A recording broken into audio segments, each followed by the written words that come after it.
us today. Definitely more with the Discord now.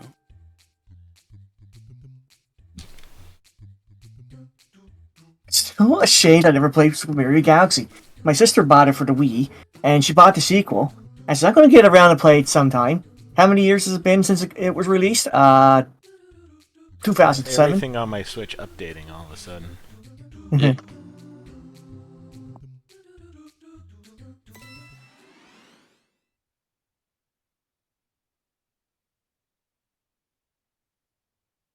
Let me see if I can drag Stoker on over.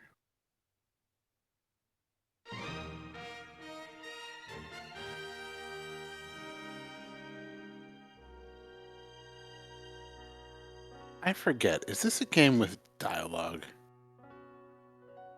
It's... Well, there's text. Yeah, there's text.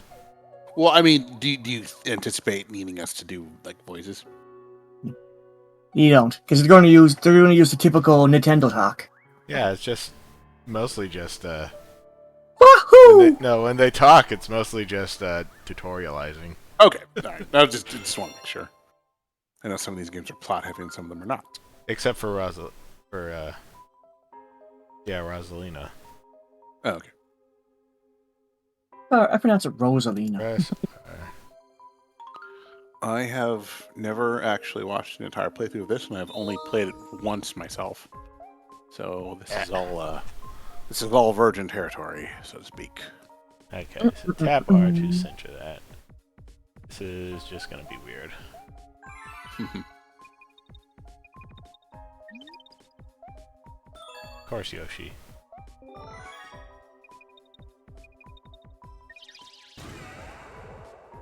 Shout out to Crazy Mo for showing us what it means to be interactive with house pet books. Beesh.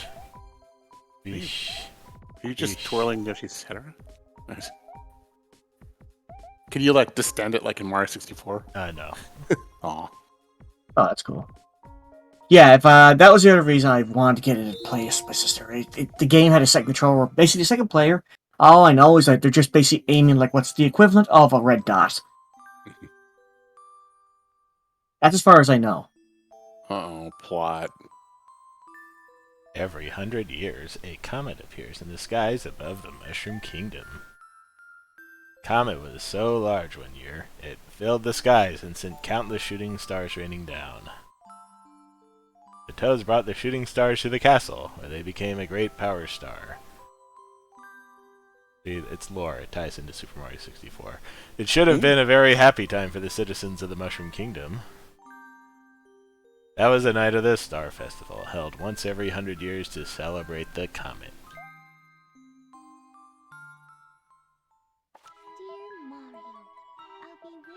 Dear Mario, I'll be waiting for you. She's actually reading it out loud.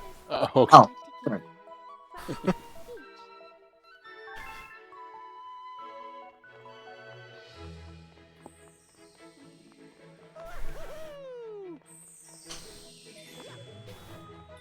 Now if that ain't Love Struck, I don't know what is. My interpretation was a little less wholesome, but that's valid. Okay. It's just gonna be so much more difficult than doing this with the Wii remote. I was gonna say it must be weird translating the different kind of controller experience. So check the little bouncy Jello stars, I guess. Are you collecting star bits? Yes, he's bringing back the Toad voice. I'm bringing sexy back.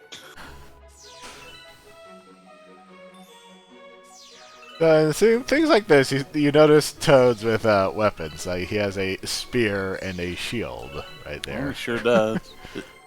He's So you have to wonder, is the Mushroom Kingdom not like modern? Because they have like space age technology and stuff. Yeah, there's a term for that on TV shows. It's like schizotech or something like that, where the world's just like weirdly inconsistent. Yeah. They've got like bow and arrow, but they also use cell phones. For a minute there, I thought there was Luigi mushroom men. Luigi Toads. What's Bowser and his Doom ship attacked. King Oh, Koopa no. was back. And badder than ever, as they say. I can imagine saying that every Mario game day. He's back, and he's Wait, badder than ever. Are they like freezing toads and crystals? Yes. Awesome.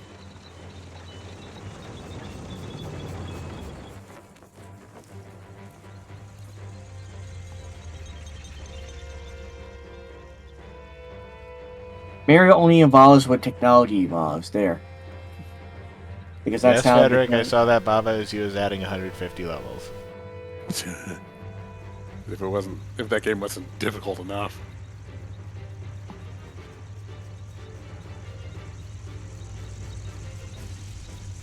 Oh joy, Baba is you.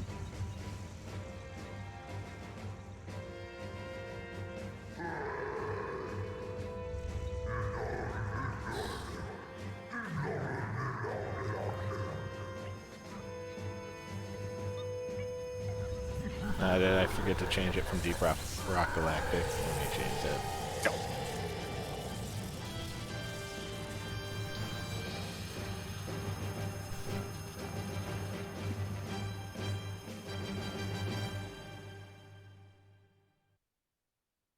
Anything else that you can back? Okay. Let me restart the stream. Stream is restart. All right. Restart that. It's Bowser! Protect the princess! Our stand guard here!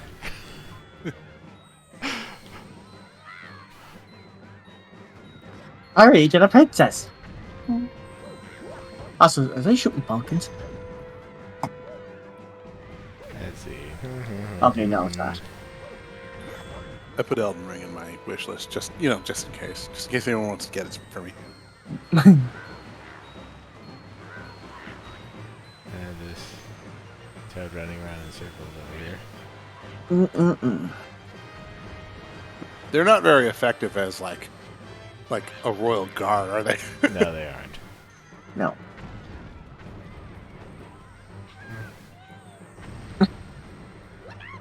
Help me! Going to my happy place, trying not to panic.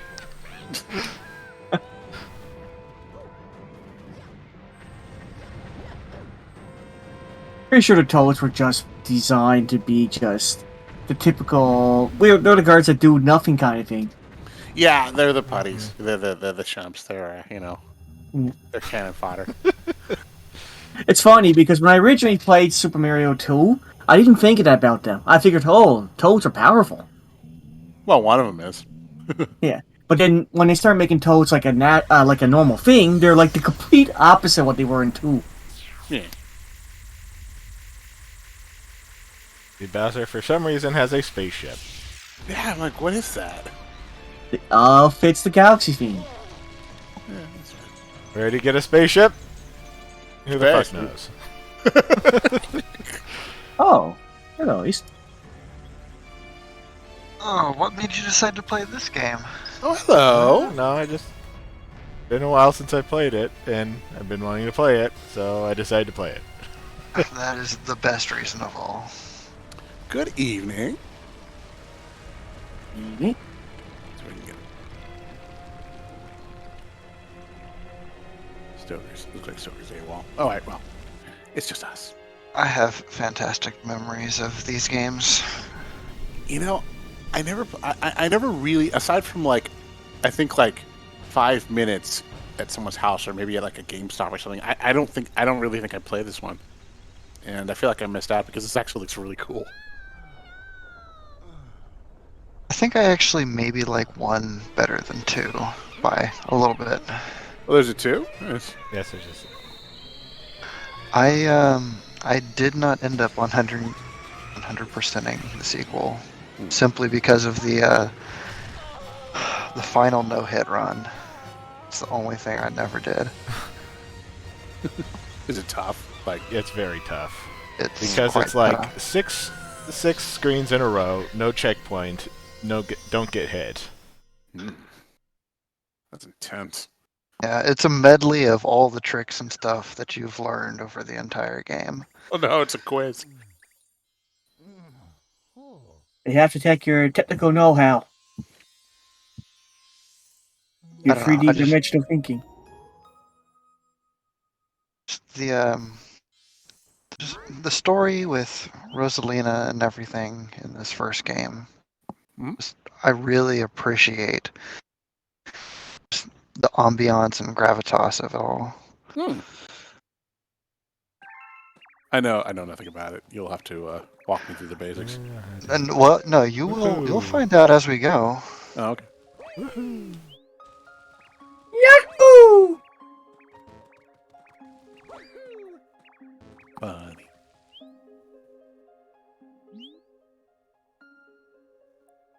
Oh joy. Hide and seek.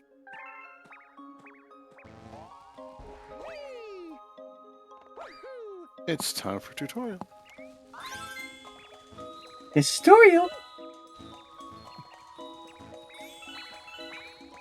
Let me teach you how to jump. Where? Oh, well just press the B button to jump. Here, I'll show you how. Not- Boy! Yes, She just I jumps did not off have the my moon. spin attack yet, which I can see that being Fair tutorial. Like, enough. she, if she was a Mirror Galaxy tutorial, she would basically press B to jump off the moon. And Mirror's like, why can't I do that? This is such a MIPS throwback. Mips? MIPS is the little yellow bunny in Super Mario 64 in the basement. Oh, okay.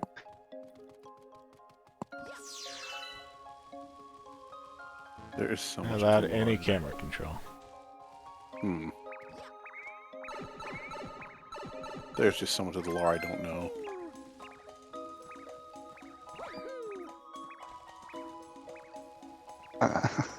I'm not going to pretend to be some like Super Mario lore nerd. I don't know. There are a lot of Mario games I haven't played. I played all the way up to Super Nintendo, I'll be honest. But it's not that I was trying to be lazy about it. I played up to Mario 64, and then just like at the time, I strongly disliked Mario 64. I would give it another chance now, but That back is then, a very different opinion than most. I know for a lot of people, Mario 64 is like the moment. But for me, really, probably my favorite was Mario World, and then Oh, Mario World's still my #1 favorite, so Yeah. no argument there. But most people seem to I agree that 64 is like just the pinnacle of what 3D gaming should be and turned into. it was okay. It laid on the foundation. I will definitely say that. But I think Nintendo's 3D aesthetic needed work. Okay, I think by GameCube they had it down. That's my opinion. That's only my opinion. And that's funny because GameCube is where I kind of fell off for a while. So I've never played GameCube pretty much Really? anything. Oh, okay. Oh, I fell never in had love a with it. GameCube. I never That's had right. one. My roommate had one, and I kind of overused it. I fell funny in thing love about with oh sorry. Go no, please go ahead. The funny thing about the GameCube, that was the first thing I bought for when I started working at my call center. And the way the Mario for me though was Mario free because everybody was buying it, and I loved the map design at the time. That was something that I thought was pretty cool. Nice. And of course, the music. Oh, the music was good. The music Yeah, compositions on that game were great. Mario that's when 3 is the I other big one. Everybody, yeah. that's the other one that people will vote for as the best. Yeah. I did really like Mario 3. The first time I played it was that summer, right after summer camp, like the last time in summer camp. It came out that same year, and Dad's got a videotape of me at I think age I don't know, 12, 11, essentially doing a let's play, but although the concept didn't exist at the time, and It's pretty cringy. That was so annoying. But lots of good memories. That was Rosalina, by the way. Oh, okay. I didn't get a good look. I looked out of the corner of my eye and thought, oh, it's Princess. Oh, that's Rosalina. All right. That's Princess. That is one chubby star.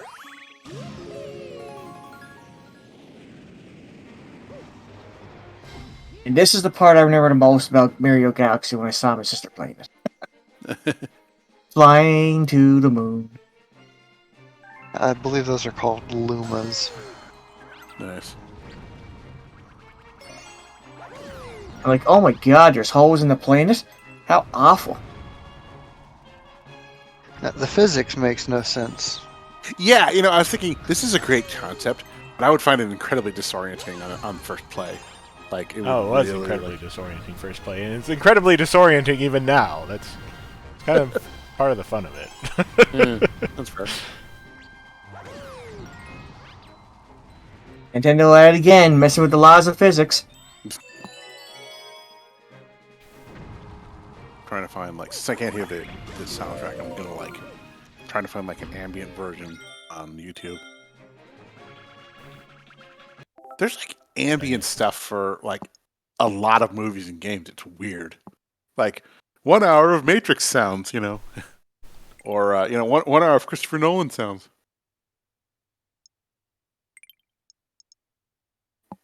Or for the, 1 hour of the Enterprise hum.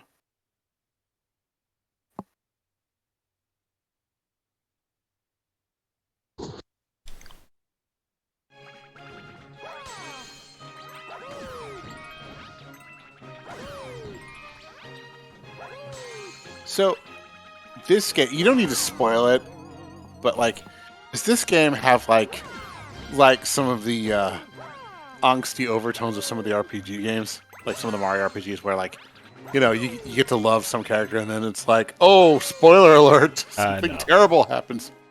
That doesn't happen to me. Alright, good. No. Don't expect that from a Mario game, I don't think. I mean, I'm still getting over Bobby, okay? Or sorry, Bomb. Yeah. The very Mario games are probably the exception because, well, they're RPGs. Now, there are feels to be had in this game, but for the most part, it's very lighthearted. That's fair. Press B for respect for your bomb. I love these little dumpling shaped stars. Squeegee. And Mario hops to a ship. So every That's sphere big is its boom own. bomb. So every sphere is its own gravitational source, essentially. Yes.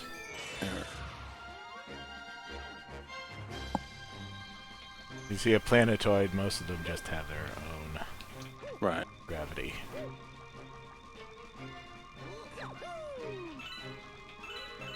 Hey, collect those. Darjeelings. Yeah. Very good. Yeah.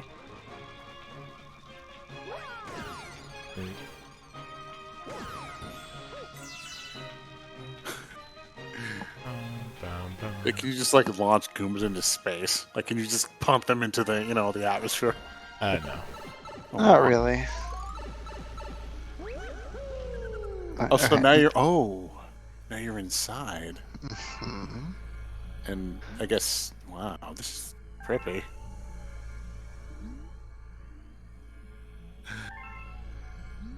Yes, This is the this warp also core. doesn't make any sense because you're inside the planet, the gravity's reversed. It's centripetal force. Yes, exactly. Sure. No, Powered by no, whimsy. Sorry, go ahead, Gimmett. no spoilers again yet, but Rick, when we get to Shiverburn Galaxy, you'll have to stop and show Jonas the thing. Well, now I'm curious. Did you call it Shiverburn Galaxy? Yes, Nice. it is lava ice at the same time. Shiverburn. There's all this Another That's my one. favorite kind of ice. Lava ice. Yeah. Another switch. Isn't lava a great word? Switch. Switch. Switch. Oh, so shiny. Well, it is a great star. Now that you said that, Boxer, I'm going to Google that and see if there's like 1 hour of SpongeBob music.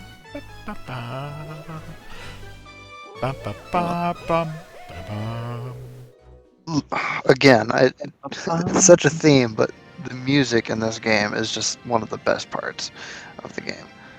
I'm listening to the soundtrack now. I found the whole thing on YouTube, of course. It's very cute. In fact, I think we're about to hear one of my favorite pieces, the hub world theme. I have no idea what's happening, but it looks really cool. The Grand Stars power the mini sun reactor on the thing.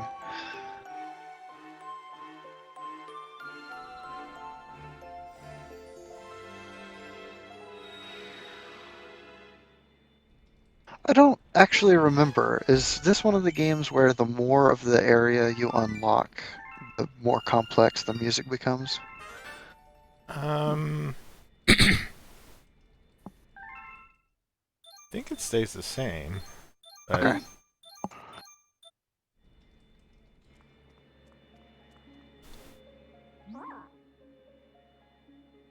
The beacon is lit, and Condor will answer.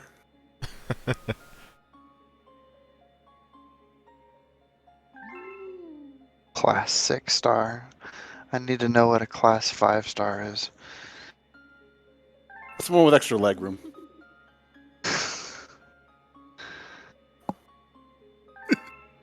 I like how this game just suggests there's some sci-fi bullshit happening behind the scenes. It's like, no, it's not an excuse to have a game. There's actual, lore here. It's magic, guys. Galaxy magic. Oh, hi, man.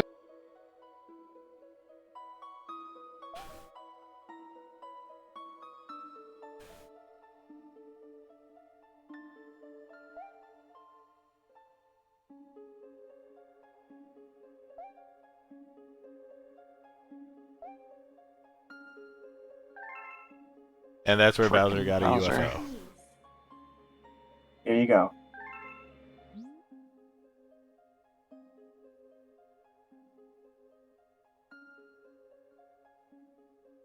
Project images of galaxies are scattered across space.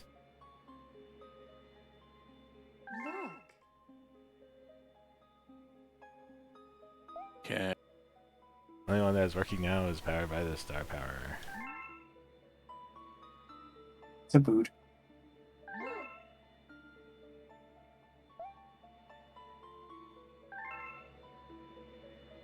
Oh, it's like, I understand none of this. Is Rosalina related to Peach? Or is it... I mean... Game theory would have you believe so. There's like a storybook that has some. Let's see, is it? I don't know if. I'm just looking at her. Like, I don't think Nintendo intended it that way, no. Okay. But there are, of course, theories that Peach is her mother. wait a minute. Then who would be her father? Magic. Luigi, obviously. Luigi actually is the idea that people put out there. Oh my god. Oh, I don't know if you were joking or not, but that is I was what only they half say. joking, so I'm not surprised. That'd be kind of amazing.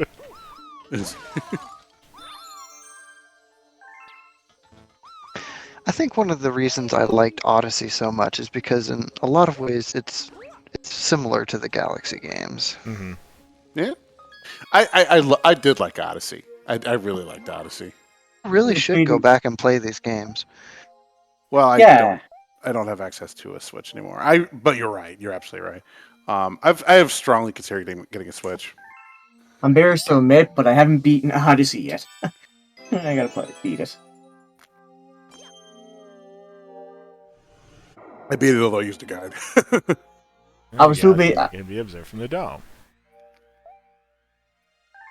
Because one of the primary reasons I bought the Switch was to play the Nintendo Classics, Super Nintendo Classics that came out, and then I was playing like Mega Man, and let's see, Star Tropics, Crystalis.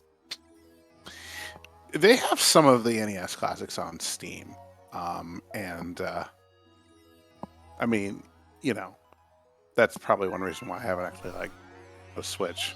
But now that I have essentially killed my backlog and I can actually like do commissions in real time, maybe I'll do like a Twitch marathon or something and do sketches. Raise my Twitch money. Congrats, by the way. Thank you very much. It was a long 3 weeks of work. Did you ask how much a Switch is? Yeah, I'm googling right now. I'm just curious.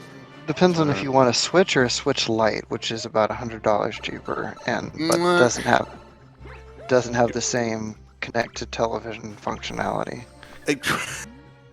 Well, I mean, it's funny because I don't actually have a TV. Tapping directly on the screen. That would be nice. Well, technically you can. But I can't do that while I'm streaming it. So. Oh. What a drawback. Give me all this stuff. Need to collect them at some point.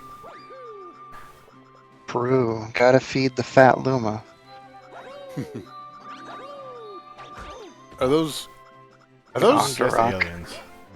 Oh, okay. I was like, are those? I thought, okay, they're kind of like Goombas? Octoroks. Okay. Yeah. I thought it was things from Mario 2 that shoot the bullets out of their mouths, but I forget what they're called. Never played Mario 2. You never played Mario 2? Mario 2 is weird because they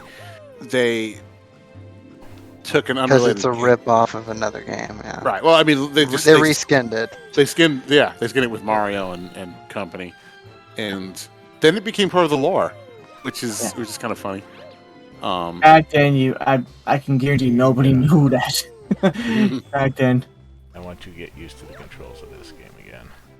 I thought it was kind of a smart move because actual Japanese Mario 2 is like difficult to the point of frustration. You're talking about the lost levels. Yes. Yes. Yeah. When you guys first got Nintendo back then, I mean, how long did it take for people back then to really understand how like the business behind video games worked? I mean, they did. I don't. Yeah, I don't think our generation did.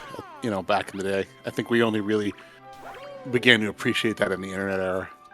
Yeah, I think it was we started. I think it was when Nintendo Power came out. We started understanding it for a bit, but it took me like a long time to figure this stuff out. I mean, I knew video games were a business, but you know, I didn't realize like the nature of it or like See, back when one of the things that happened back when Super Mario Brothers 2 and Zelda 2 came out was that there was a chip shortage that happened, but nobody really knew about it. So everybody was just like, "Oh, Nintendo is just creating artificial scarcity." Hey, Mom, does Nintendo lay eggs for video games? Sure, let's go with that. People like claim that a lot when there's like a distribution problem, even nowadays. Like, artificial scarcity isn't necessarily the best way to build hype, because, you know, the best way to make money is to sell products, and if you don't have products on the shelves, you can't sell them. Mm-hmm. Imagine Back that. Huh? then, yeah.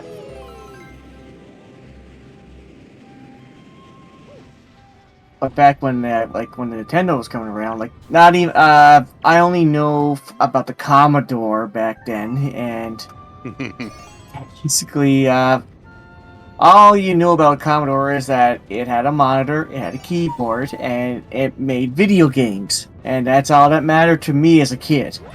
When Nintendo came around, Nintendo was like, this doesn't look like a computer, but it has this really cool controller, and this magazine with all this cool news. I like this. Are we being invaded by aliens? You know, I feel I think you could program on the C64. Let me double check that.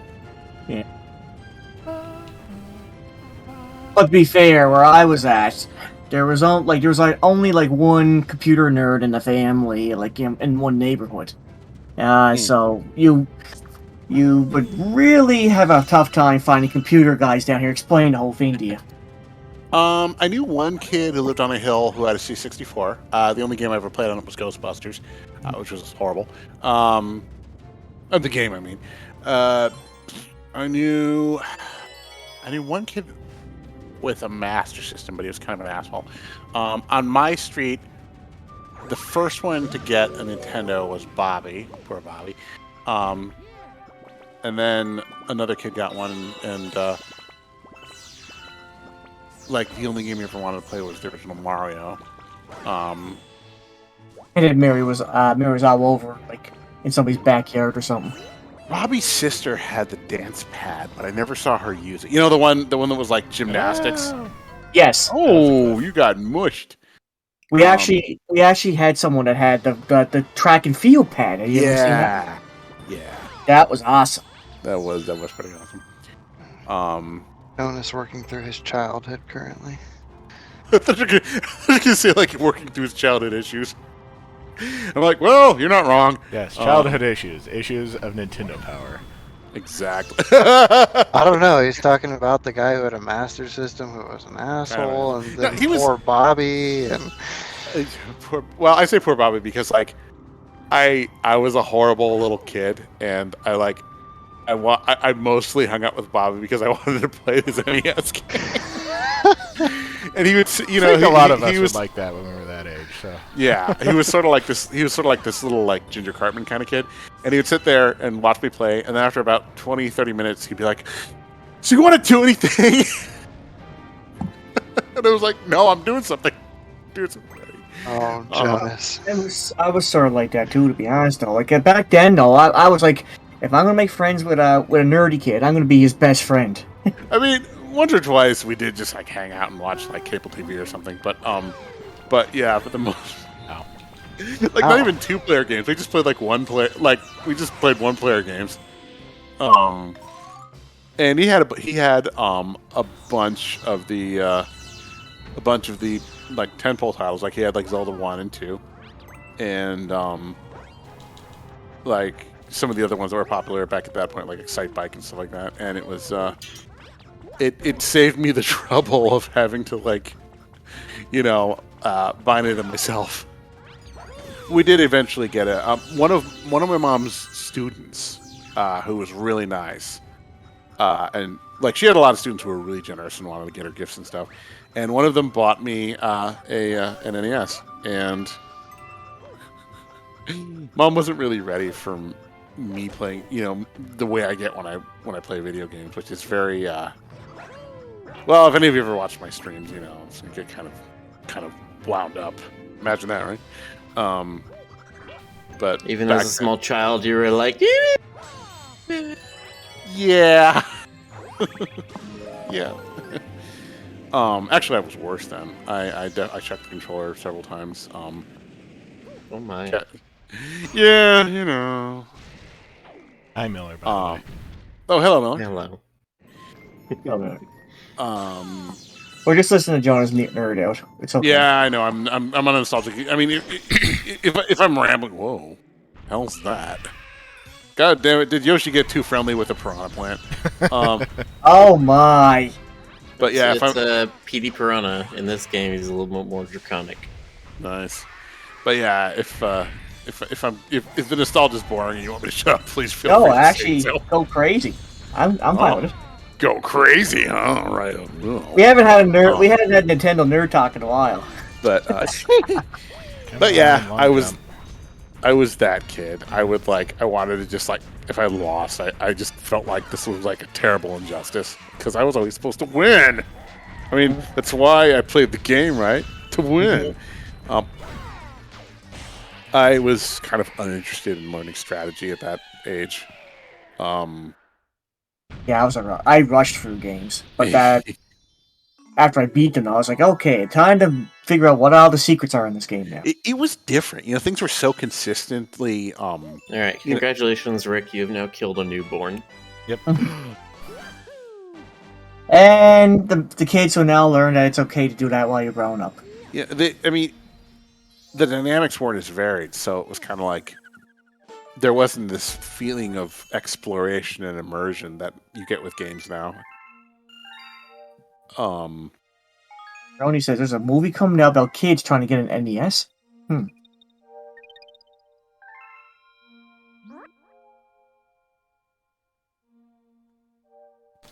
Starve it, starve it, starve it. Starve it. Did I just turn into solid state for a second? I don't. Did I?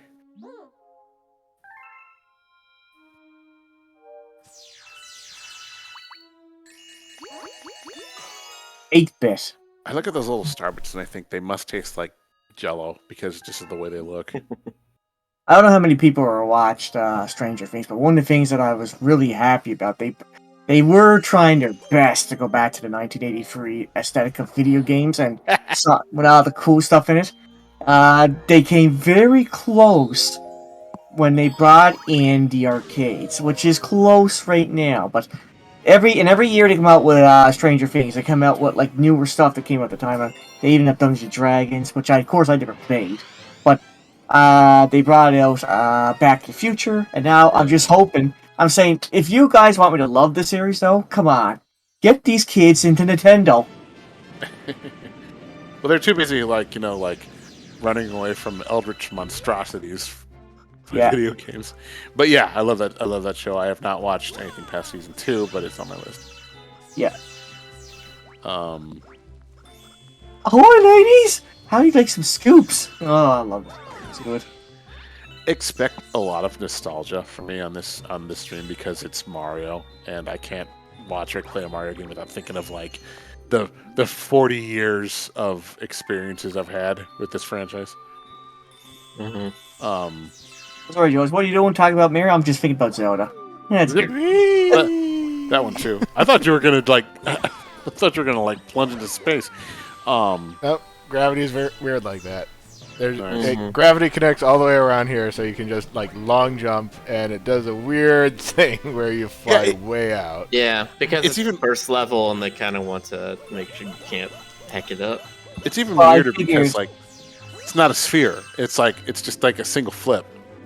Nope. Well, there was There's some really weird gravity effects when you have strange shaped objects. Well, that's what I had the expectation when I was watching this. Like when I saw myself jump off the edge, it was like, oh, it's gonna be one of these games. There's no such thing as a bottomless pit. You got a hungry friend, eh? I can't hear bottomless without thinking of Stoker. So there's a video called "How Spherical Planets Bent the Rules in Super Mario Galaxy" by Jasper, and it's a great video that basically goes over how they did the gravity in this game. And it turns out there's like 4 shapes that the gravity can work in. It's like 4 or 5 shapes. There's cube and sphere, and both of those just pull in towards the center. Hmm? There's a capsule, and then there's like a planar field. And that's for the levels that have sort of normal gravity, where everything is in one direction. So they have like, what would you call it? Like gravity hitboxes, I guess. Yeah, that's exactly what it is. Yeah. The term when it's not on a character is collider. Collider. All right. When you have a collider on a character, it's called a hitbox. Yeah. Here we've got Planet AstroTurf Yeah. with the snot balls that you can fling around. Oh, today's been a very nostalgic day now that I think Mario, about it. which way are you going? I'm just holding down. I'm holding down, which way? Mario. Which way is down in this game? Isn't this one of those games where if It you're needs to be relative to the camera. That's fair. Yeah, this is one. It's sort of relative to the camera. I mean, you start pressing one direction, and you should continue going in that direction. Even if Yes. the camera changes at that point. It's it is not. It's not doing that.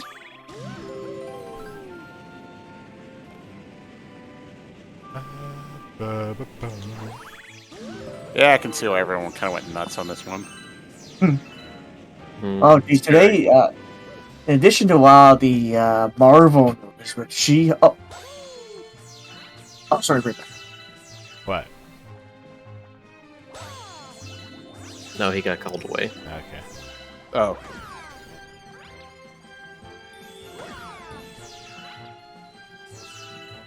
Man, this game in particular is definitely one of the unfortunate times when we don't have audio through Discord. Yeah. I have the soundtrack playing in Spotify. Good idea. Yeah, Galaxy was definitely one of the really good ones. You think it can explode? Oh, okay. Transform. Yes. There he goes. He detonated into a planet. A new planet was born. That's the Illuma life cycle, I guess. All right. Anyway, So you're actually running around gotta with a go- bunch of gotta like. go around other places first because there's So more everything stuff. here is like overfed Lumas.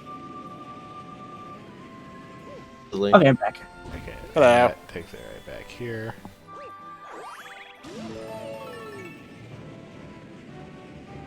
Now you can see the trails Yes. once you've gone through them. We skip that, go right here.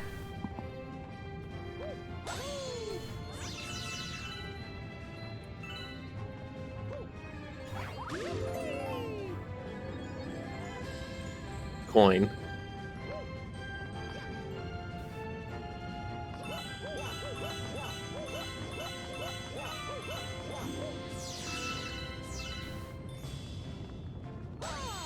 Yeah, the revival of the X-Men '97 series got me hyped.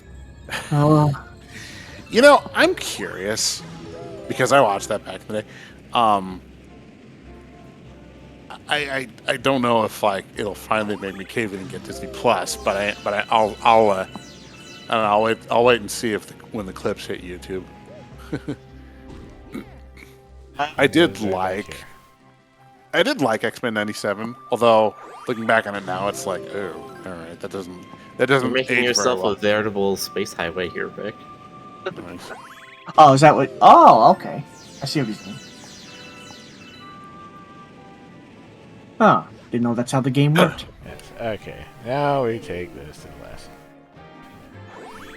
But back when the hype, back when the shows were like we were putting up a bunch of good cartoons back then, like Spider-Man and X-Men and let's see, Cappy Bucky O'Hare and stuff like that. We're talking '90s. 90s stuff. Oh yes, but the thing is though, I just want to get this out my chest. But one of the things I noticed when I was in college, I didn't know this, but when Capcom was making a lot of Marvel fighting games, I realized they were literally ripping the sprites and animation from the cartoon series.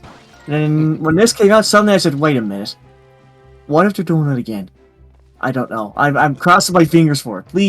Please say I'm right about this.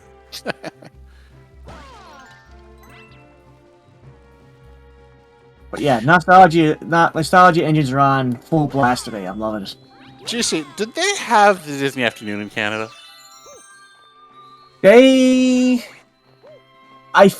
I'm not sure. Like the thing is, like when I know we used to jokingly call it cartoon recess, but I remember back then they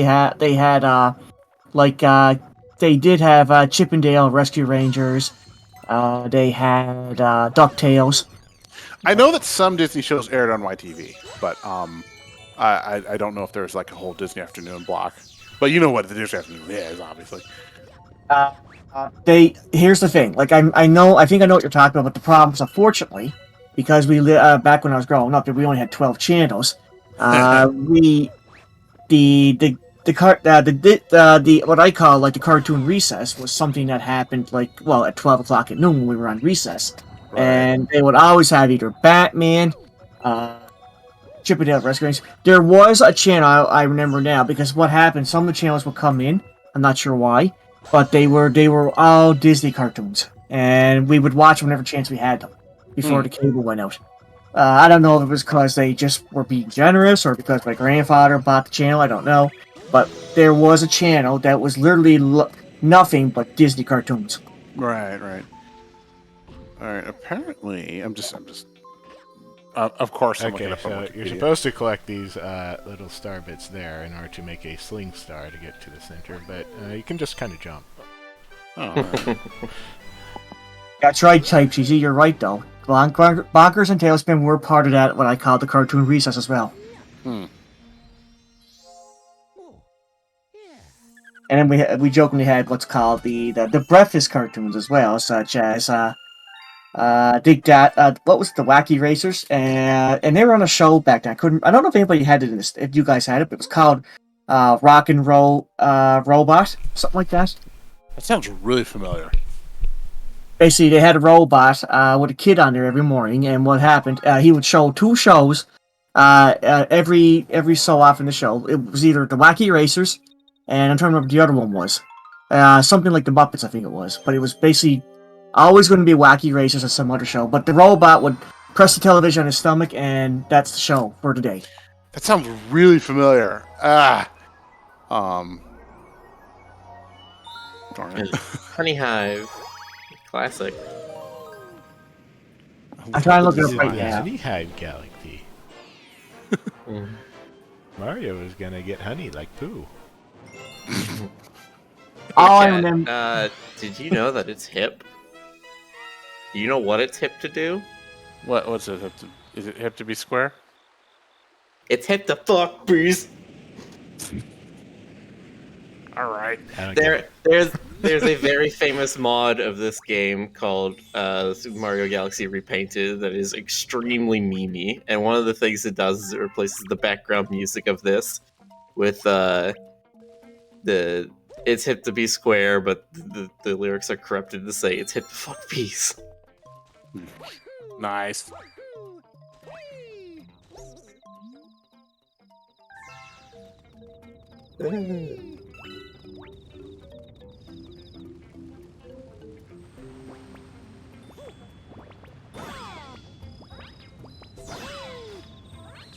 It's nice that they give those lava rocks, delicious jelly centers, in case you're feeling, peckish.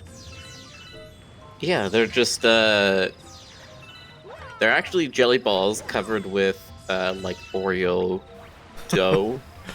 Like you took the Oreo cookie, crumbled it, recombined it with some like water or milk, and then Not sure bake if that out once. again. I mean, maybe Oreo covered jelly. I could see that maybe working. I mean, BBC, that's right. That's what had them. that That's what red had blue outfit is so tacky. Well, screw you too. yeah, that's what Red it Blue was. outfit is so 1980s. It was CBC. We would have the Disney cartoons in the morning. Well, no, not the Disney cartoons. They would come in the afternoon. CBC would have the Disney cartoons in the afternoon. I'm trying to remember. And let's see, what was the other channel? Well, apparently, Canada had ITV had its own version of the Disney Afternoon, but it only aired on Saturday afternoons. Oh, here it is. Yes, Global Television. That's the other one. So CBC and Global back then were the two channels back then that I remember that had the majority of the cartoons that we all talk about. But CBC had the ones in the morning, and Global Television had the ones in the afternoon with Disney channels on it. That's right. Nice. But it was very funny because Disney apparently was giving them both Disney cartoons back then, at different times. And I was like, the weekdays would basically be dominated by Global Television, but CBC would dominate the weekends and the mornings and the weekdays. Ew. So, and I think there was one more, HBO, I think it was. But that was more like the kid stuff. HBO. I'm trying to remember, there's one cartoon I'm thinking of, and it had a thing where the main character was like an English college professor, and they would be a vigilante at night. I think it was set in Vancouver or something. This was a cartoon? Yeah, and it was I remember one of the things is that the character was trans. Like they were. I'm trying to remember if like they were male and their superhero version was female, or the other way around. What? GC, does this ring a bell for you? I think it was Canadian only too. So Repeat it to me again. I'm sorry, I was looking up something while you were talking there. What was it again? it was a. The main character is a kind of college professor, and at night they become a vigilante, and like solve superhero crime stuff. But the thing is, like, they change genders when they transform or when they take on their alter ego. You know, it does sound familiar, but I forget what the message was they were trying to send back. If there, I gotta be honest, I don't really remember, but it sounds familiar. Yeah, that was always a little ahead of the curve than us. Out there, highlight. I swear I had one of those. You wouldn't you wouldn't suspect a girl, would you? Kind of vibe. But I had to look it up.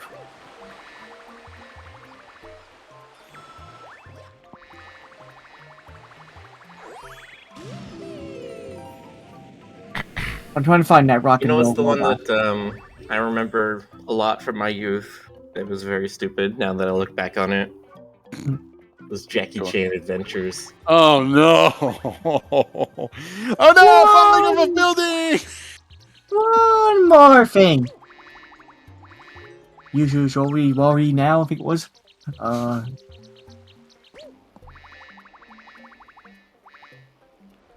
That was his only magical. That's how you knew he was smart too. His grandfather. He had that one. He just cited those magic words, and he instantly knew magic. That's one does. Yeah.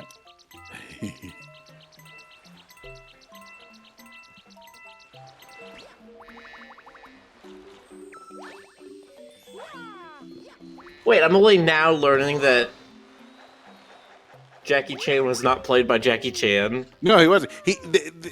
I mean, he did some segments, but Damn it.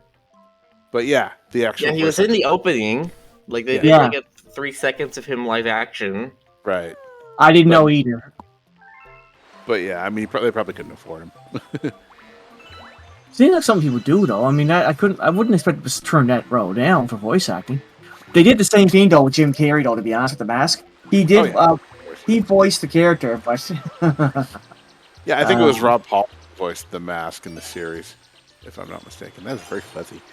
they did have Ben Stein though. Well, yeah, They did He's get probably, Ben Stein for that. Wow. he's not as much of an A-lister. I want to touch that fuzz. But Well, I would suggest not doing it because I believe it's infinitely sharp.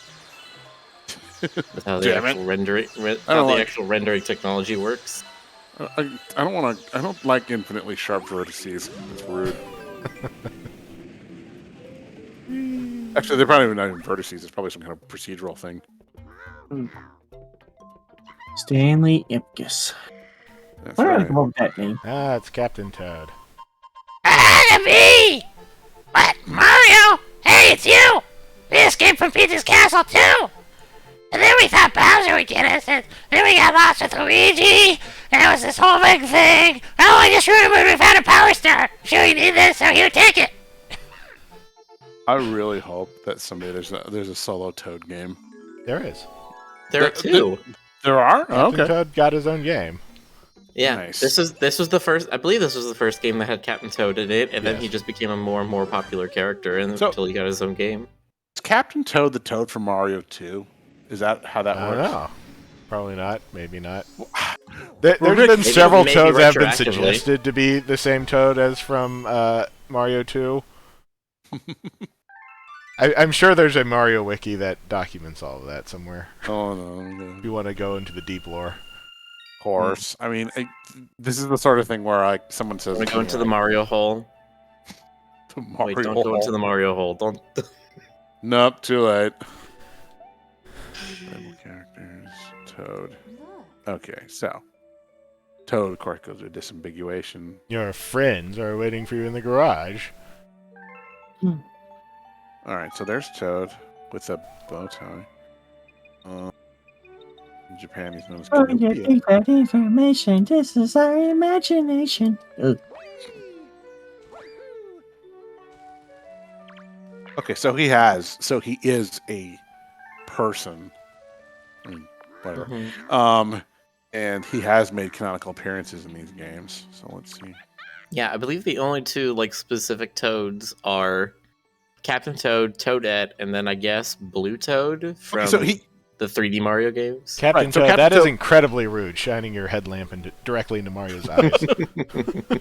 it's an interrogation tactic. Oh, that's another one. I don't know if you guys watch this. Do you guys ever watch Cyber 6? That was good. Cyber 6. Is That was one of the rare mature cartoons I read back then that was from Canada. was That's that what the I one was with thinking of. See, Oh, here's smart, that's- nerdy glasses Toad, and he has his own theories about who Rosalina is. the That's right, you were talking about Miller. Oh, crap. Is she? Is she? Who is she?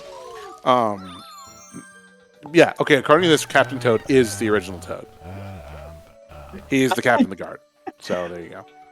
I can't believe I never thought about that until now. Cyber 6, transgender, well, not transgender, but a woman that dresses up as a man in regular holiday, or regular everyday life, and nobody can tell the difference.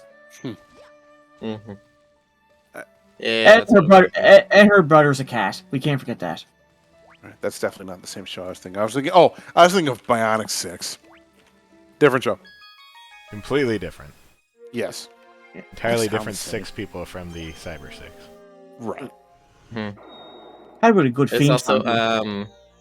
Code Lyoko. That was one I remembered liking a lot. Now, what? Which they're supposed to be making a movie, and apparently they've been supposedly making a movie for like the last 15 years. Okay, I never saw this, but I knew people who were into it. The character designs are odd. They have big heads. Yes. It is a weird quirk of apparently French anime. Because that's what it is. It's French anime, which is Of course it is. weird to say. Right. No.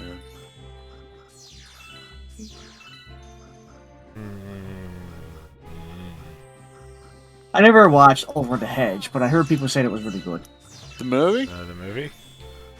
No, the cartoon. There was a cartoon? I think it was a cartoon. I heard about it. Let me see. Didn't it have like Bruce Willis as the raccoon? Yes. Yeah. Bruce Willis played RJ. Let me check. I'm pretty sure there was a cartoon for Over the Hedge. Let me double check.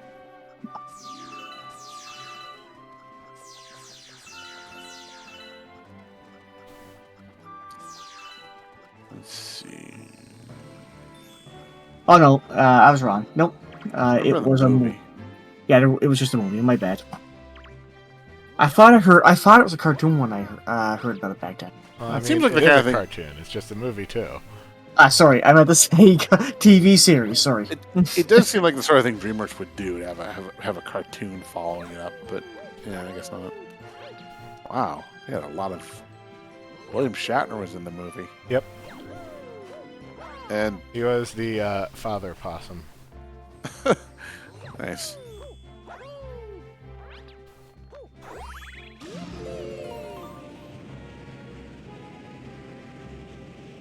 Yeah, all I remember. I watched Cyber 6 a lot when I was a kid because that was one of the next. It was right next to Spawn, and I couldn't believe that. Like that was something that I didn't know back then was a Canadian cartoon. All I knew is I remembered Spawn, and Spawn was awesome. And oh man, did this just get really deep? And then you had Cyber 6 right before it, which was also deep, but it wasn't like Spawn deep.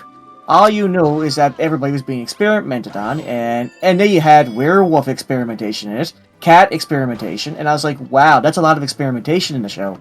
And somehow they transformed this woman into a very smart woman who was also turned out to be an experiment, and she could somehow Clark Kent into the series, and I was very impressed with that. Weren't there like furries at some point, or like furry-esque characters in that show? Or maybe I'm thinking of the wrong show. No, there was, but they were as the show was all about basically about experimentations. They were all experiments, and and the show, they're basically what they were trying to do. If I remember correctly, the mad scientist of the show was basically trying to bring fiction into reality. He was trying to create zombies. He was trying to create like werewolves, vampires, all of that sort of thing. But in the show, like nobody ever heard that kind of thing. He was just trying to bring fiction to reality. Is basically what the whole show was about. GC, did they ever air a show in Canada called Inhumanoids? Let me check. I never. Do you remember? All right. No, I don't. Remember. That would have been. That would have been like I think like mid '80s. I don't know. But I'm just curious if you remember. I don't know what all made it up there. Or not. No, I'm looking it up right now, but I'm not gonna lie. It looks like when I look at the animation, it looks like something like pole position in G.I. Joe. I said I'm surprised I never heard of it. Jonas, it's funny you say that what animations made it up to Canada when I think most animations started in Canada and made their way down to America. Yeah, you're probably right. All I know is like a lot of stuff came from overseas, but I mean, they were all drawn in Japan and Korea, so. Right. Yeah, and Humanoids was one of those like sell the toys kind of shows. Same era as like you said, same era as G.I. Joe and whatnot. You give me the gigantic planet right here.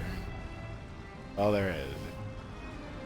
Walk right out of the thing. Okay.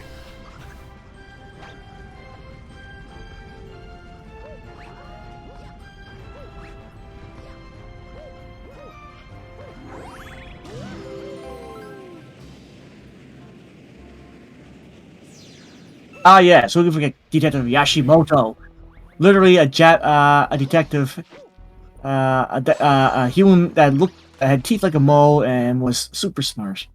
I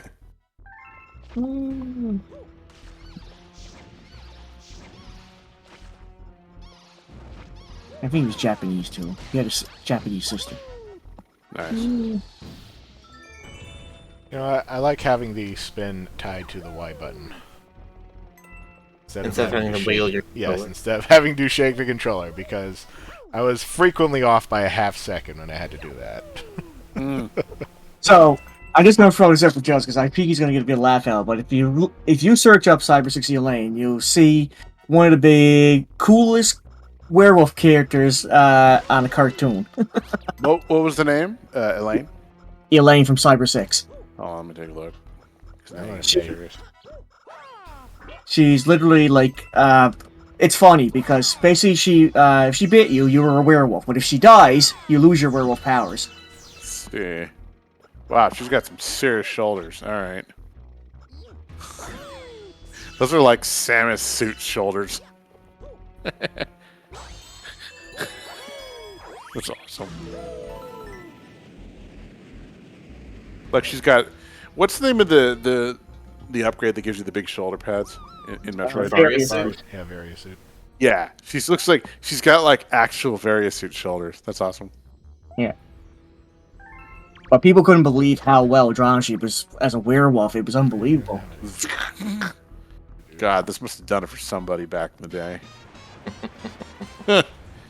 Let me post a screen cap.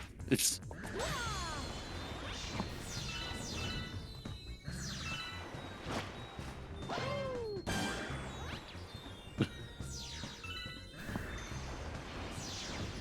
Yep.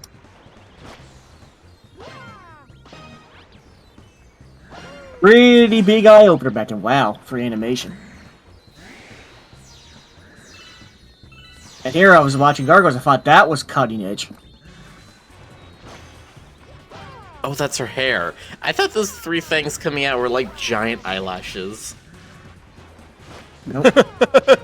yes, it's giant mutated eyelashes. Let me post it in the chat too, so that they can see what I'm talking about. GC, what are you muted? What? I'm laughing. I'm like, GC, what are you trying to teach these people? I says, I don't know. I'm just saying we have furry stuff down here too. Maybe they'll like it. You know, back in the day, one of the most common excuses for furry characters was like, oh, they're mutated, like the mutagen turned them into, these monstrosities there. And like, they couldn't just be like cute furries. Hmm. Because of the 80s. Except for the Ninja Turtles, they were the exception, although they were also mutated. Say, Ninja it's Turtles like, I would think started most it, of I'm those- pretty sure. Yeah. I'm pretty sure Turtles started a lot of things back then, especially now because when I look back on it, they really have like no restriction on this kind of thing. They pretty much are coming up with any species they can think of, but it's comical because even Raphael dates in that show. It dates Oh boy, pretty let's much, try this. and I still laugh at it because now the Turtles are trying to date people, and Donatello's like, "Oh, why are you guys dating all these furry kids? Why can't you just date a human? God." I knew one dude who was hot for Alopex, and like, I don't really like her design. Her like digitigrade legs are like weirdly large looking, and I don't like it. No, she has big knees. Mhm. You a girl with big knees. I don't like big knees. They threaten my masculinity. I don't know what I'm saying. Don't listen to me. I think they were attempting to represent like poofy Arctic fluff, but like it still looks weird because her torso is considerably less fluffy. You can't have a not fluffy torso. Yeah, exactly. You have to commit to the fluff. You have to have consistent commitments to fluff. She's got a big ass tail too. I mean, what the hell's that about?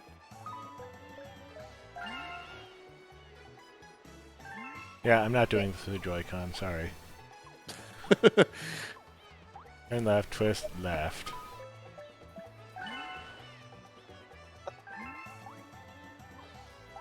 Oh, took a look for a second. I seen Dolphin Boy. That's cool.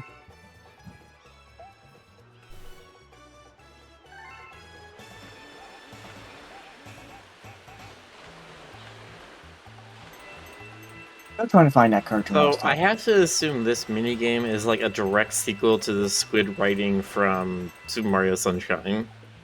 Yeah.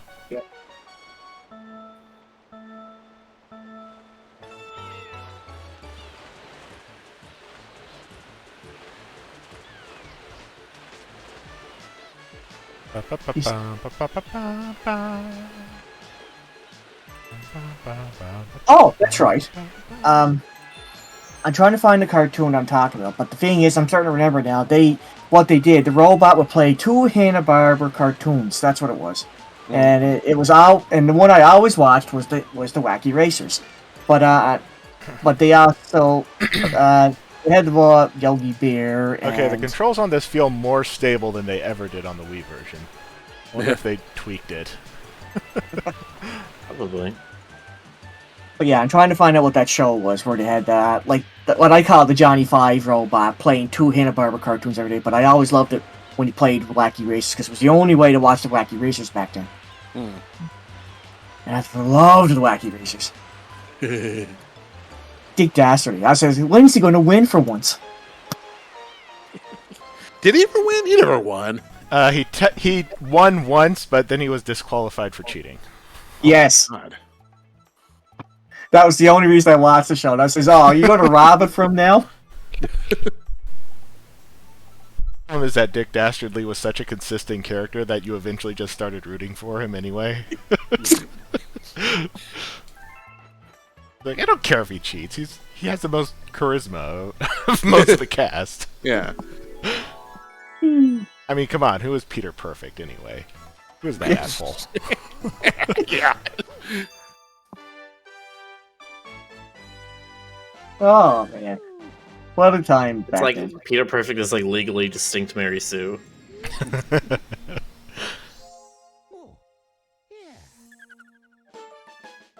Ah, the Wacky Racers. What a good time. It has been a while since I've watched that. Okay. I think the last one was Cartoon Network sometime in the 2010s.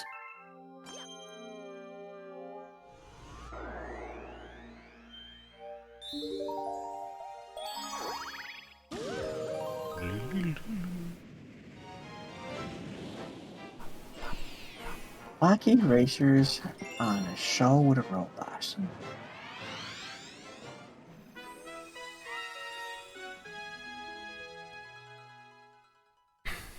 Trouble on the tower.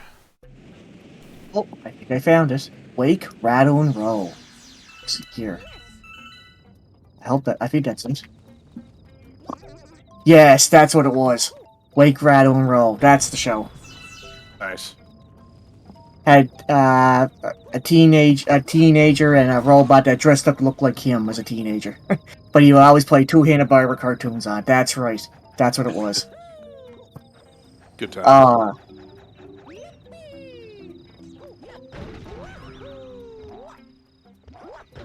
I posted in Discord. Take a look. Oh my god. Did I ever watch this? I don't think I did. It looks vaguely familiar, but that might just be because it has that sort of like art design of the era.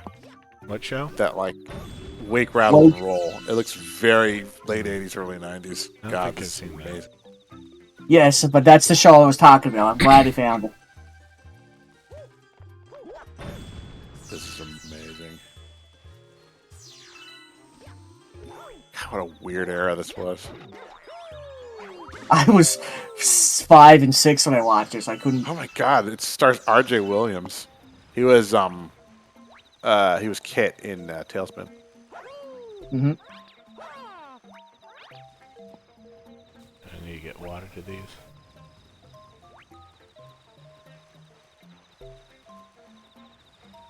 I vaguely remember Cowboys of Moo Mesa. I can't say I was super into it.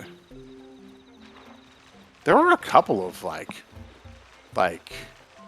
shows that were like talking, like they were either like cows or horses or something, and they were just inexplicably like anthropomorphic. So is this for sure weirdness? I remember Cowboys of Blue Mesa. Yeah. That's what he was just saying. What was the one? There was one where they were like horse sheriffs or something, and there was one really depressing episode that was about like drug abuse or something like that. Yeah, I forgot that the robot in Wake, Rattle, and Roll used a VCR cassette tape for his head. God. His eyeballs were literally the spinning wheels. Hey, it's Jill Board.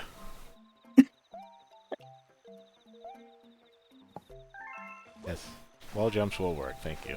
Excuse you, he goes by Gil now. What was the first Mario game with Waldo? Was it 64? Wait, say again? What was the first Mario game with wall jumps? Was it 64? I think it was. Yes, No idea. I mean, I think it was. that would be the first one where it was codified into a mechanic. Right. Yeah, because when Donkey Kong for Game Boy came out, they didn't even include wall jumping into that, and Mario was super athletic in that, but they hadn't thought of it at the time. Or it didn't fit the puzzle mechanics that they wanted. Right. Yeah, before I went to school. Wake, Rattle, Roll first, then Tiny Toons right after that. That's how my mornings were. So apparently wall jumping existed as a glitch, like Yeah. a frame perfect glitch in the original Mario. Yeah, because the tiles in this stage did have like a 1 pixel gap between them. Well, Um, if you stood on them exactly where the top of the brick would have been, it sort of counted it as you were standing on ground, but only for 1 frame. That's so crazy. And you had to be like slightly inside the wall too to do that. I would have never discovered that. The only glitch I discovered back in the day was the Since they knew about it, it actually became semi-official, but more of like an Easter egg in Super Mario Bros. 3. No kidding. Yes, because there were several levels that you could like skip over it just by jumping over a wall right at the beginning instead of going down a pipe. and just go right to the ending. The devs knew about that. That they basically put it in there deliberately. Nice. Yeah. I knew about one zone like that in Mario 2, where if you found a way to scale the wall, you could basically shortcut the entire level. Oh, I think I mentioned this to you guys before. Do you guys remember the TV show Pro Stars, where it had not really, but Wayne Gretzky, Michael Jordan, Bo Jackson, superheroes? Vaguely, yeah. They were sports dudes who fought crime or something like that. Yes. Yeah. Wait, what is all this about? It was right around the same time that like Hammerman was a show. Yeah. They took the world's greatest basketball, football, and hockey player to fight crime. That was very funny back then. I like that. That's very silly. I think I've only ever saw one episode of that. But then again, I think it only ran for like 4 episodes, so... It was very short-lived, unfortunately. But hey, the only names I knew on there were Michael Jordan, Wayne Gretzky. So I said, yeah, I'll watch a few of it. And it got really silly. This looks like a DIC show. This looks like the kind of thing they would come up with. Yeah. Oh, you mean Dick? Yeah, Deke. Yeah, thank you. Yeah. They pronounced it Deke at the... Deke. There was only 13 episodes, that's right. I can't remember actually seeing that as a child. Now I can only imagine it where I've seen the it's just the same video, but it's just a voice comes over and it says Like Dick. Yeah, I'm not gonna lie though, the concept of the show was actually pretty cool. But Yeah, I mean, it looks cute. But it was kind of a little silly because like they really did I remember one episode where they want Wayne Gretzky to defend an alien invasion by beating him in hockey, but it turns out Michael Jordan was better at hockey than Wayne Gretzky. And I was like, what? Yeah, you never know. It was fun. It was funny, but it was weird at the same time. I was like, weird things on that show. Right. God. I did laugh at it, though, not gonna lie. I was laughing my ass off when Michael Jordan was better at hockey than Wayne Gretzky at a moment. And Wayne Gretzky was literally like tripping and stuff like that. I was like, what's going on here? Makes no sense.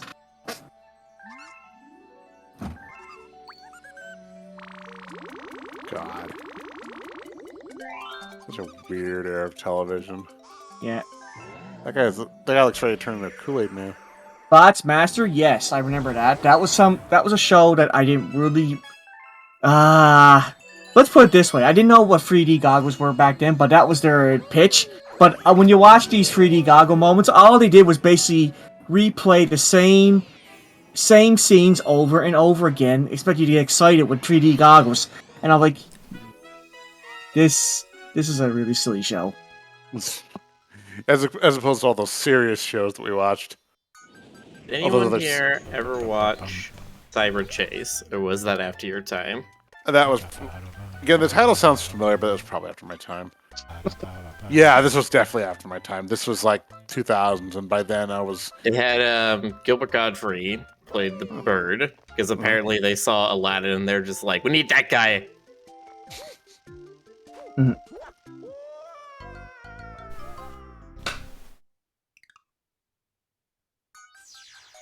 Well, can't say I remember that one, but I'm gonna look it up later. What was it called again? Cyber Chase. Miller, did you watch any of the Carmen Sandiego shows growing up? I was familiar with them, but I didn't watch them consistently. Okay, I was just curious. Not the shows, but the game shows. I watched those. Good times. I definitely only watched the cartoon. I don't think I even knew it was a game show until like my adult life. Yeah, yeah. I watched the game show all the time. I did not retain a bit of any of the geography that they taught. Sadly, I tried to. I said this was my jam for social studies back then. Carmen Sandiego, the show. No, most of what I watched, Carmen, Where in the World Carmen Sandiego, the game show for, was Rockapella, and the middle game where they go, the loot, the warrant. Yes, that was awesome. Ooh, the cheap. Anyway, You just need a good singing group to make a good educational show. Who would have thunk it? you know, one of the greatest things about I had the actual game for Apple II, and we're in the USA, and one of the greatest things about the game is that it came packaged with a copy of Fodor's USA Travel Guide, which is like this it was like Dostoevsky thick, okay, and it had so much. Yeah, it was thick. No, but it had like so much awesome and essentially useless trivia about like U.S. states. You know, like Nebraska is #1 in the world for like corn production, or some crap like that. Or no one in New Hampshire has ever smiled. But Jonas, are you projecting? No. Why would you say a thing like that? No, I don't know. I'm just, yeah, it was bad. Ah. But yeah, it was good times. I'm just I can only- at the spinning disc. Took me a long time to get past history class, but I cannot stress that two things that I learned that were not from school books were Carmen Sandiego and Uncharted Waters. And I was laughing at because the Uncharted Waters really didn't give you much, except how it was actually Mario, which direction are you going again? there was actually some historical things in that I didn't know about, and it was all just basically. I can't remember what era was it in again, but it was mostly like knowing about Portugal or Portuguese. Let's see here. Portugal? Yeah, Portugal, Spain, and Turkey. Nice. Yeah, when you want to talk about people who work on the sea and you want to not say seaman, you say Portuguese. I didn't know how to pronounce it. I still don't, to be honest. But yeah, that's I always call it Portugal. I mean, Portugal and Portuguese. couldn't you just say sailors? I mean, are you sassing me, Bill? There are people who sailors are the people who are on the ships. All right, there are more people than just the ones who work on the ships. There are also people who work on the ports. Therefore, they're the Portugals. Okay, that's valid. Mm-hmm. I can't believe you sassed me. Don't sass me, bro. Yeah, only I could sass people apparently. Bro, you're not supposed to do that, Jonas. There are rules. Mm. We live in a society. There are rules. Yeah, looks like a cake. Oh, it is a cake. Society Yeah, it's rules cake. are cake. It's a Yes. sweet, sweet galaxy. I was like- gonna say, It's got like a mint layer and then like a strawberry layer. I don't know how I feel about that. the context of that was like the rules of society are cake. Ty wants to know anyone watch Where in Time was Carmen Sandiego. I watched a little bit of that, but it didn't have rockapella, so. Yeah, That was the one I watched. I was aware, but I was more into where in the world and where the USA was. I also think, if I remember correctly, they took away the second game that was very popular, like Rick said, like the one where they said dilute the warrant. I think they took that away.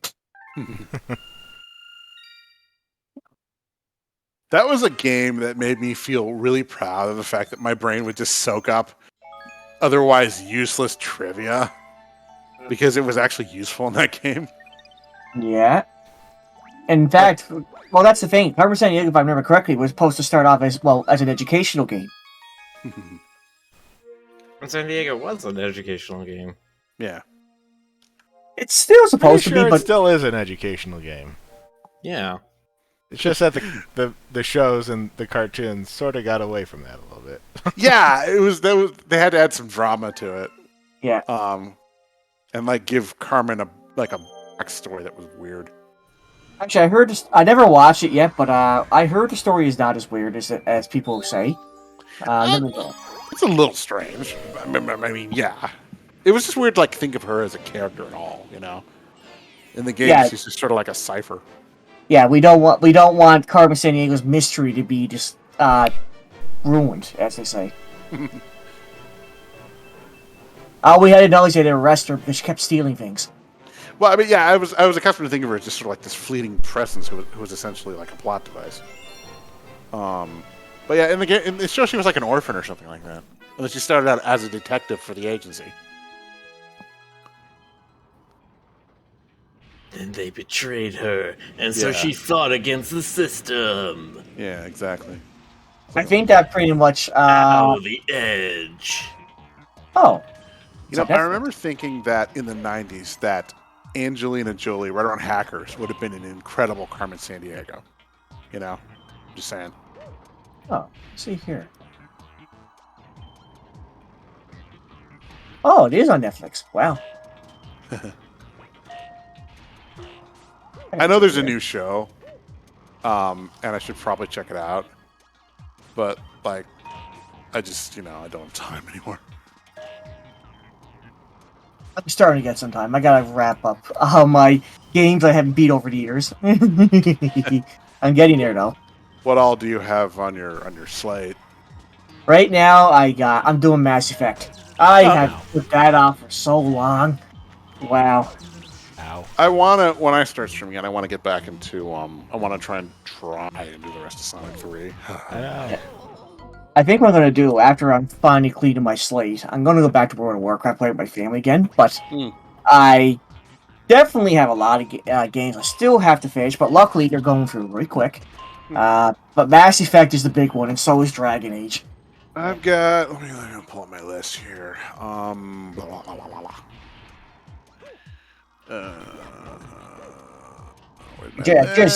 I just completed Metroid Dread, and I fell in love with it, and thank God, that was an awesome sequel. Can't wait to see it. They're going to do the Metroid Fusion sequel like they said they would. I've got. Let's see. I've got a bunch of games where like I want to play them, but maybe not on stream. Some of the puzzle games I like are just too sedate for a stream, or too weird and abstract like Antichamber. Antichamber. I mean, that's a super streamable game. You think so? Yeah, people I know don't of know. Antichamber. People like that game. Yeah, well, maybe. I don't know. Maybe. Yes, I'll it's do it. abstract and weird, but that kind of just makes it more interesting. You think so? I don't know. I feel like something that abstract isn't quite as accessible to or interesting to a streaming audience. But I don't know. Maybe you're right. I think people would like watching Antichamber. Yeah, okay. Maybe I'll do that. I think they would especially like watching Jonas's brain melt while he plays Antichamber. Let's see what else I got here. I kind of want to do DuckTales remastered.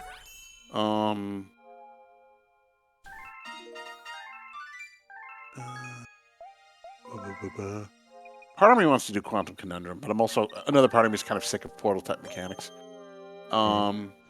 I would say, Jonas, I think one game that'd be terrible for you to stream would be something like Getting Over It. Oh, I don't want to play that. No, I don't. I would not want to play that. That would be a masochistic exercise for me. I mean, that would be for anyone, but especially me. I would get so frustrated so fast. Unless people want to see that.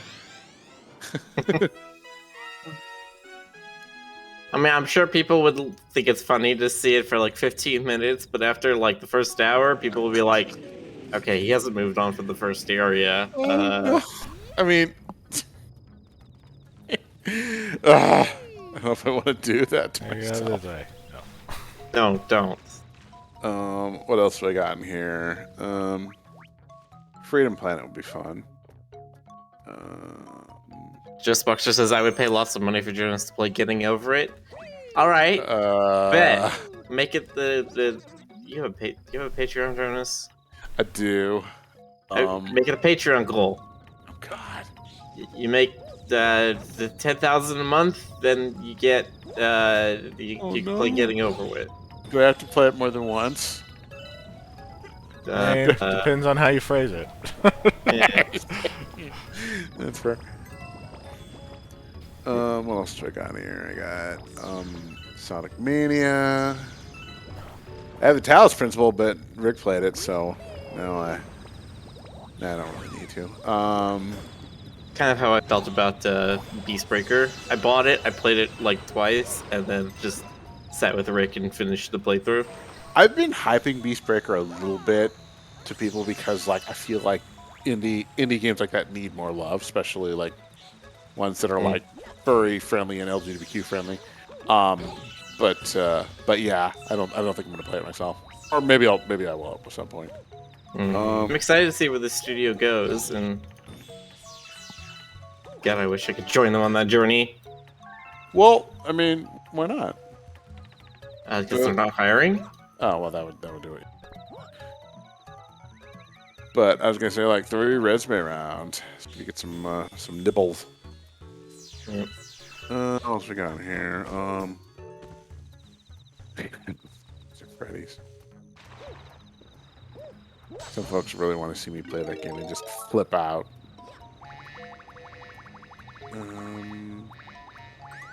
We are going back to Satisfactory at some point, right? Yep. I mean, Once I have a functional update. yeah. The Well, latest okay. one wasn't really functional. When they hit 1.0 milestone, I feel like that would be a good point. With when the Stusias plot finally happens and the little like the harvest spheres. Harvest. I feel like we gotta do the thing. We'll probably have to rebuild the map from scratch. I'm guessing they're Yes, gonna. but we have more of an idea of what we're doing now, so. True. Yes. That's gonna be fun. What else we got, man? Yeah, just about everything else in my list. I only want to play it myself. Let me look at my wish list. The hell is my wish list? That's not a problem. You are allowed to play games by yourself. You are allowed to do things and not think about turning it into content. You are quite right. That is a creepy bee thing. Yeah. That's so You fuzzy. said she was fuzzy. She Yeah. is, but her face is creepy. Yeah, I was gonna say it's fuzzy though. Wow. She looks like the like puppy emoji. Like that's just her face.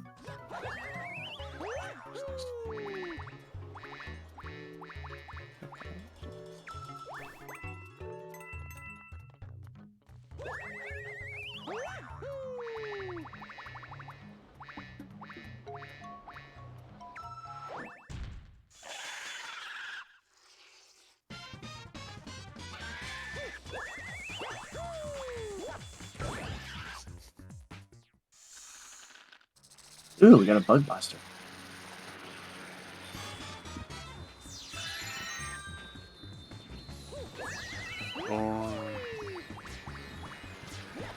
Wish list. There we go. Okay.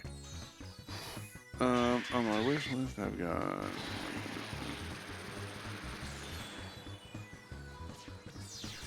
Wow, Half-Life 2 is still on there. Wait, have you not played Half-Life 2? I haven't played Half-Life 2. What? Really? I keep intending to, I just never got around to it. I need to take away your gamer license. How dare you? You're not a real gamer. Oh, Birdly! I only play mobile games. God. No.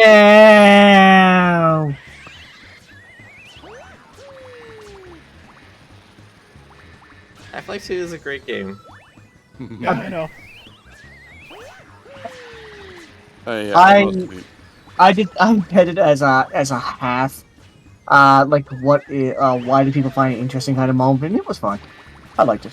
I mostly know about it via like all the memes and machinimas and all the creative weird ass in-joke stuff that the community comes up with that I like. You have to know the game to understand why it's funny. Yeah. But yeah, that's right there on my wish list. Still want to play Abduction from the creators of Myst. There's something called Infinifactory because I love factory games. I love making systems. There's a bunch of synthwave stuff like Neon Drive that I kind of want to play. Have you ever played Factorio? I looked at it. I haven't played it yet. I don't should play know. that because it's like the ancestor of where Satisfactory and Infinite Factory and all that stuff got a Right. lot of their ideas. Yeah. Bowser Jr.'s in this. Yes.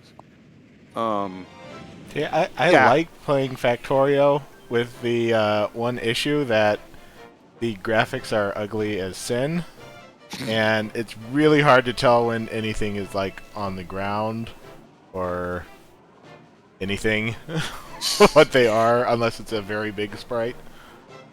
That was my issue with some of the early sim games, like the really early sim games. Like the system was fascinating, but the graphics were kind of like oogie, Mhm. and it kind of hampered the playing experience for me. Of course, that was like the VGA era, so it wasn't really a lot that could be done back then. I wonder if there's like a HD mod for Factorio or some such. Could be. You know, something funny I didn't realize I never played on my Irish streamed for a while. The Sims. Hilarious. That'd be funny to watch. I have never played The Sims, but again, I know a lot of the memes. I Hey, is Cyberpunk 2077 any good? don't really know. I know people bash it, but I don't really know. I just know that the game was buggy as hell. I like the aesthetic, but I have heard mixed things about it. Well, let me just say this though: Friday the 13th, the game was buggy, but people still loved it. So bugs, I heard were funny in the game. I think that's people may have overdone it when they complain about. Maybe I don't know. So I really don't know. Very well. But I heard it had like top quality. The main acting. thing that I heard people complain about was with like a lot of games, they overpromised and underdelivered. Yeah, all right, that's Yeah. Yeah, I haven't really paid attention to Yeah, it. they but- basically sold it as like this whole world simulator. Like you could do anything you want, be anything you want, Oh, and there's all this Keanu kind of Reeves. stuff. And then it came out and it was like a generic shooter game. Yeah, Marketing. it was It's like, yes, basically. there's a lot of fancy accoutrements of sci-fi and cyberpunk stuff, but it did not like. It was not evocative. Okay, that's right. We didn't break any grounds, right? Yeah, it was not extremely involved in the sort of cyberpunk themes and stuff you could do. All right. So all hype, no substance. That's fair. Oh, excuse me, just 1 second. I'll be right back.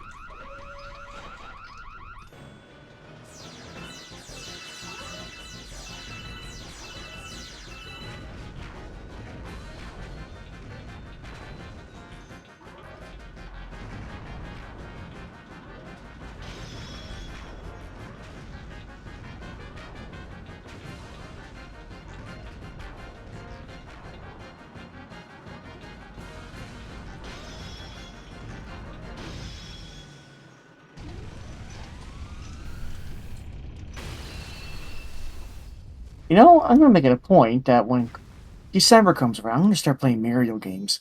That's something I gotta do.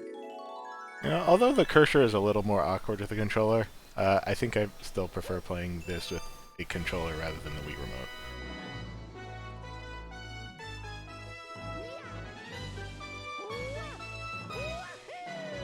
I remember correctly, the cursor's just there for absorbing currency or something like that. Yes, wasn't you it? can absorb star bits, and you can also shoot star bits with it, which is useful for some things.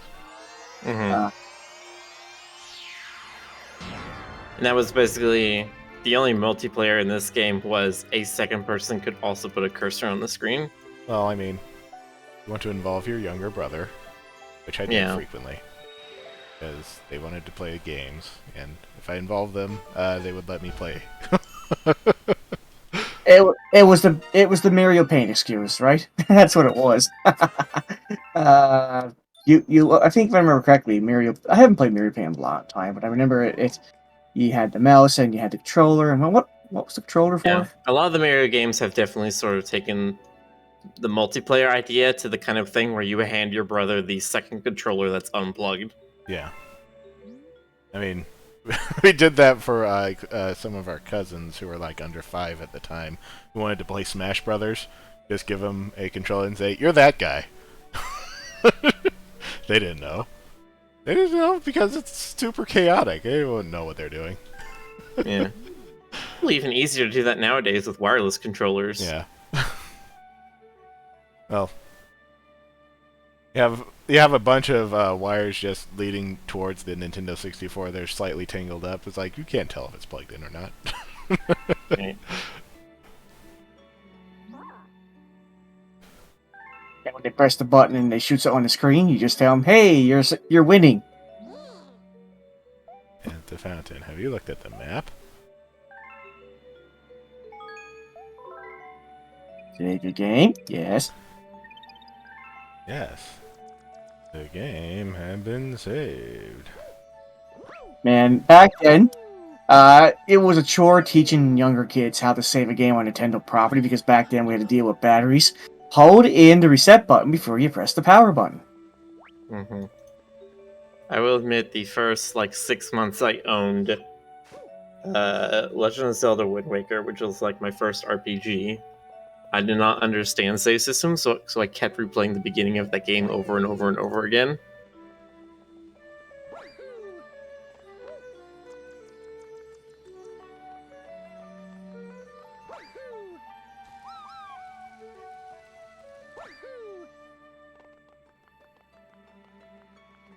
Does anybody remember Quest 64? I heard of it. It was like the only RPG for the Nintendo 64 since Squaresoft parted ways with Nintendo to go for the PlayStation. So Nintendo didn't have any RPGs for the Nintendo 64 at the time. Like, hey, let's make this game. Also, let's advertise our new memory pack with it, since memory packs are the new hotness. The PlayStation had a memory card, and that was a lot nicer than just having to have a save battery on every single cartridge. The problem was that Quest 64, you could only save it with a memory pack. So if you didn't have a memory pack, you couldn't save the game.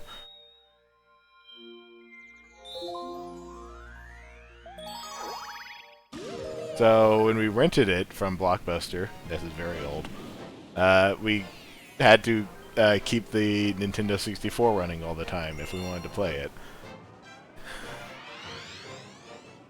And that did not happen because Mom just kept wanting to turn off the Nintendo 64 whenever she was downstairs, so... Get your game off my television. Also, it turned out that Quest 64 kind of sucks anyway, so it wasn't that big of a deal, but... It's Billboard. Okay. Get on the ball! Ooh.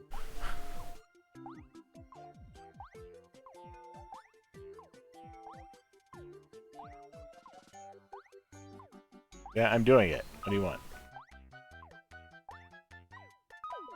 Want me to hold it straight up? What?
Either a narrow path or jump across. I think I will jump across.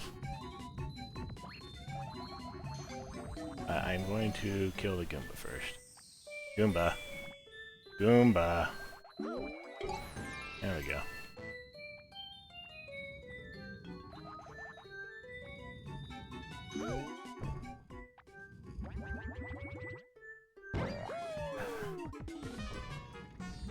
Yeah, the controls are definitely more stable than they were with the Wii Remote. There's no way I should have been able to do that on the first try.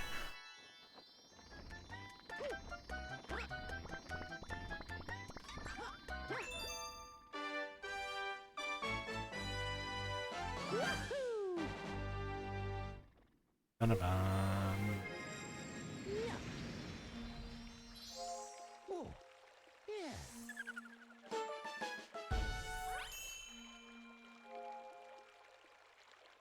Jonas, step away. He's on mute, looks like. Must have went away for a bit. Yeah. Yeah.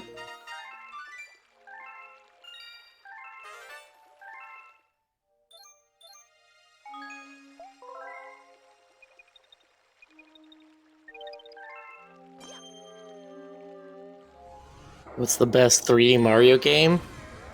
I mean, probably Odyssey. This is still my favorite one, so. Yeah, Galaxy was really good. I It's really like Odyssey, good. but it just felt like slightly less structured than this one. I don't know why that bothers me. Also, Bowser's got his wedding cap on and everything. You're like, wow. Like, I appreciate how it's so freeform in exploration and all that stuff, but I like having levels with distinct challenges. Probably between, for me, Odyssey or Sunshine. Oh, favorite Mario game? Yeah. Favorite 3D Mario game? Oh, favorite 3D. I really liked Odyssey. And God. Odyssey's super fun anyway. Yeah. I'll play Odyssey sometime. I do need to Yeah. play it at some point. That'd be great. Yeah. Odyssey.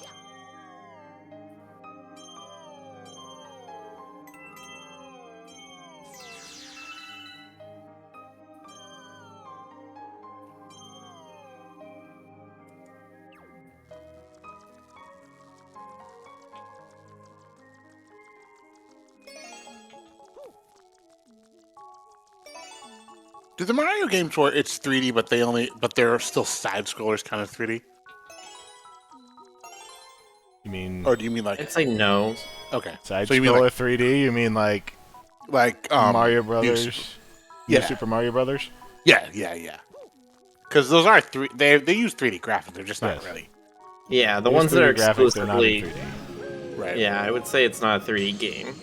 You But mean if like, it's like New Super Mario 3D or whatever it was, the one that actually has 3D levels to it. right? New Super Mario Okay. Land, 3D Super Mario Land, Super Mario Land 3D. That's it. And Super Yeah, Mario see, World 3D. nobody can remember the name. It's so random. It's just a bunch of words. Yeah, the Nintendo just making way too many adjectives for their titles. Yeah. Also I need to calling play- it new.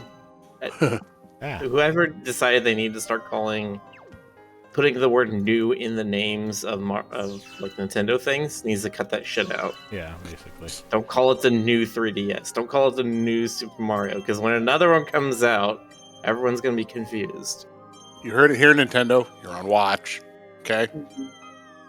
I'm watching you. But yeah, I mean, I need to play some of the titles I missed. But Odyssey's probably my favorite. I think even after I play those other ones, Odyssey is still gonna be my favorite because it was very creative and kind of charming. Thousand Year Door, yeah, that's technically a 3D Mario game, but seems a little outside of the scope.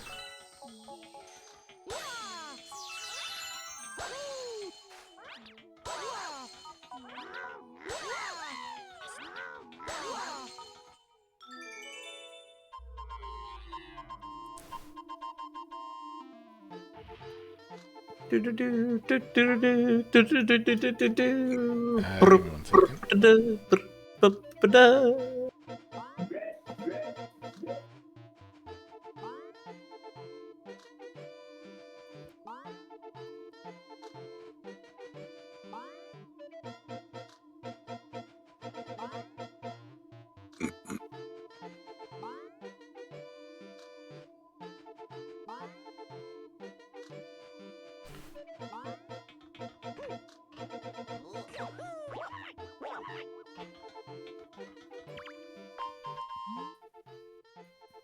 Da-da-da-da! Mr. Mario! As a brave captain of the Toad Brigade, I've already discovered a shortcut to the Power Star. Take the slick star at the stop of the Starship. Hey. There isn't even a power star over here. We gotta collect all the silver stars.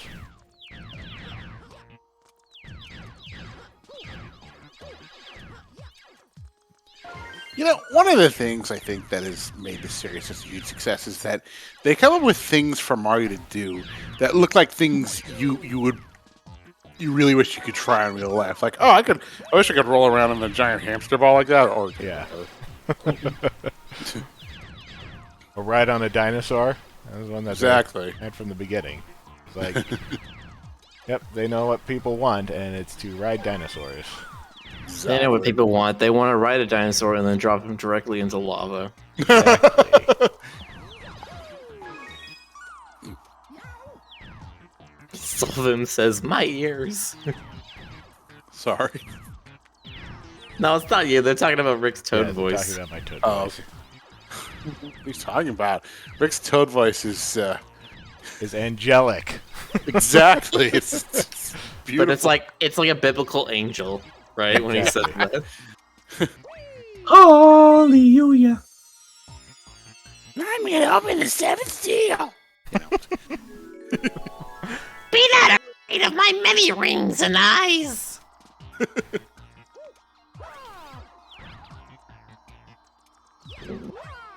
These Patreons have no excuse for their lack of voice acting. I have the best voice acting of all, as you can probably tell. It's so much Yeah. easier to do this with a controller than a nunchuck. Believe The that. problem with the nunchuck is that you could, since you're only holding it in one hand, you don't actually know the precise orientation of the joystick at any time. It could like slip slightly to the left or slightly to the right, so you press straight down and you have no idea if you're actually going to actually go straight down.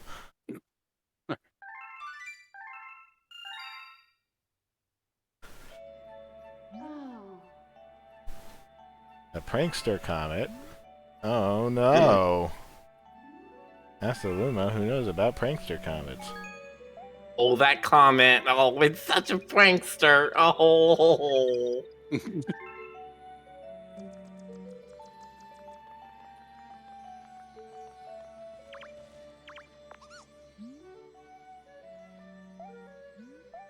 Tell me more. Speedy comets, Daredevil comets, Cosmic Comics, Fast Foe comets. There's only like one Fast Foe comet. I don't know why they say there's more than one.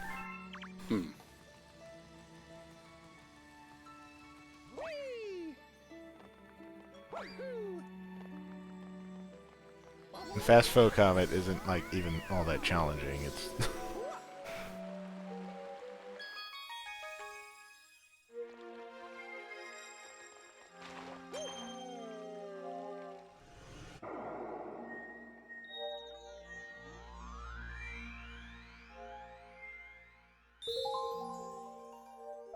No, I want to go to Battle Rock Galaxy. We're doing the Battle Rock Galaxy.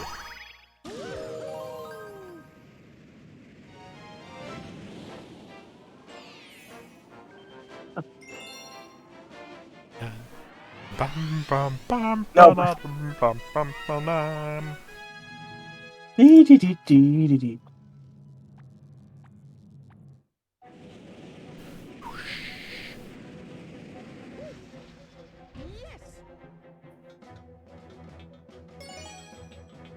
Hmm. I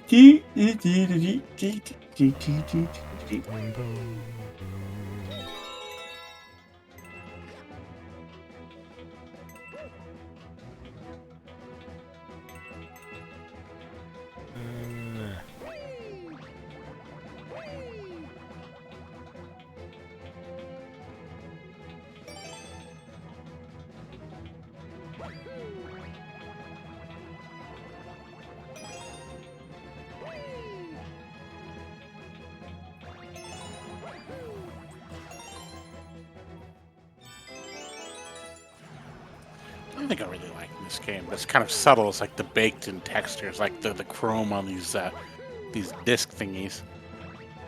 This is really a nice little touch.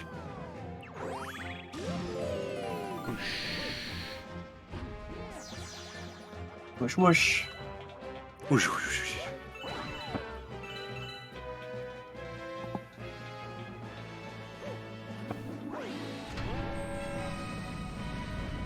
Oh, what do you know? Mario can't screw about them with his feet. He is a plumber, so I guess he got that as a superpower.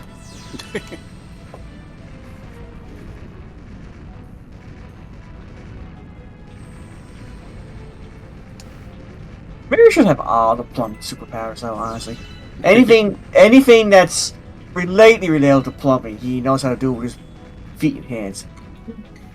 Even jumping on it. And yet, we never, as far as I know, we never actually see him fix a pipe. No, that's not true. There's one point in one game where he fixes a pipe. And it's the introduction cutscene to... what was the one that Rick played a while ago that had the little fairies and bottles in it?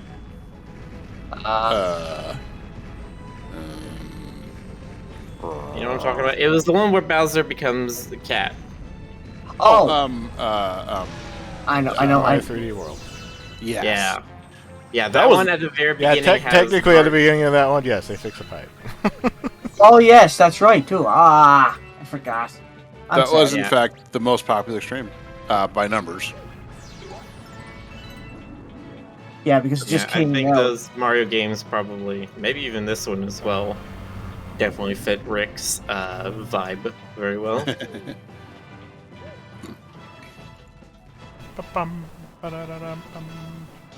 The reason I gotta get you to start playing Mario games is because I'm pretty much called Nintendo or a PlayStation nerd when I first started playing these games. Look, I mean, I was born Nintendo and I thought I was 100% favorite Nintendo, but I didn't know things with the PlayStation came out, and that's where all the RPGs went to, and GC was an RPG guy. So then I'm like, I don't want to leave Nintendo, but I've always been a Nintendo loyalist, but I'm not like that's not my only platform. You know, I mean, I'm fine with whatever. brother was always saying, well, what platform do you like, GC? And I was like, I was always a Nintendo guy, but I went PlayStation. He says, would it be cool if I got an Xbox? Well, as long as you like it, sure.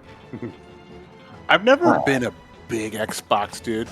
I had like a PlayStation phase for a while, like right around PS2, where I really liked some of the titles they had coming out. They crash into each other. Don't do that. Xbox has a really odd history of me. Like, people said, because I don't have it, I said, I don't... It's not that I don't like the Xbox. The Xbox has the best graphics, and graphics is important. Yeah. And it has a good network. But the problem was, with the Xbox back then, was that it was a fresh system, it had a bunch of mature games, and that pretty much felt like, well, its grab bag back then was mature games. Yeah. So, yeah. A lot of mature So, Sony had the licenses. Nintendo had its own niche, which was not bad at the time. And Xbox was pretty much pulling out all these high graphic games with mature games back then, like Call of Duty and Call of Duty. Yeah. So all the war games. And I knew a lot of people at that time were playing them, and I said there was nothing wrong with that. I said they liked it, but the problem was though, like, was I going to become an Xbox fan? I said, not really. Because I already have enough on my plate as it is with PlayStation, so I wasn't going to invest in another system back then. But Now today's day and age, like we got my brother has the Xbox One, and as far as it goes right now, like I tried it for a little bit, but still I can't get it really into it because of the controls. Funny enough, however, this is the funny part, but I'm using Xbox controllers on a PC. Yeah, I did that too. It's hilarious. The Xbox controller is very good. It is extremely accessible and works on literally everything, Yeah, it seems pretty consistent. including non Xbox consoles. Because I believe if you have an Xbox One controller, it can work on at least PS4, maybe Switch. I think mine's a 360. I think. Okay. I'm not sure. It's glowy. I'm just glad my brother's getting using the Xbox. Because, like I said, I never got into it. But like I said, if I ever had the time and energy to do it, though, I would totally play an Xbox. I mean, there's probably a few times I'd be interested in, but I don't know if I would get one. I mean, it does Xbox have exclusive releases, or I mean, From what, that's about it, though. all right, Like their licensing power is really weak. right. If there were Halo, Gears of War, right, none of those grab me. No offense to any fans out there. No. yeah, those are the only ones I can think of. Yeah, They have good hardware, though. Like, I'm not denying that. Like, that's one thing I'll definitely give them the credit for. They have really good hardware. sure, yeah, definitely.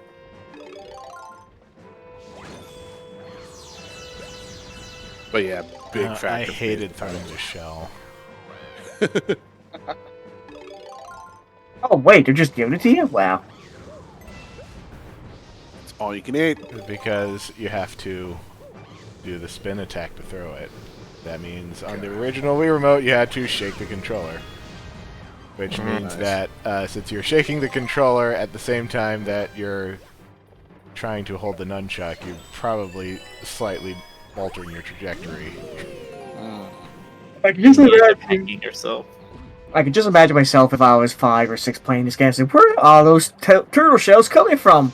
I mean, what if they run out? 5 or 6. I was in high school. Nice.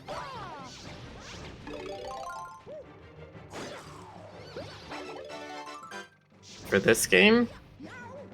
GC, you were not 5 or 6 when this game came out. Oh no, I was saying if I was 5 or 6 and I got this game, I was out of high school by the time that this came out. This kind of was in college. This came out for me when I was in... Well, See, right this was after college. 2007, right? Yeah, 2007. Okay, so I would have been in elementary school still. I would have been 5 years working Maybe at my just college in center. middle school. Yeah, so this would have been my 5th year working at my college center when this came out.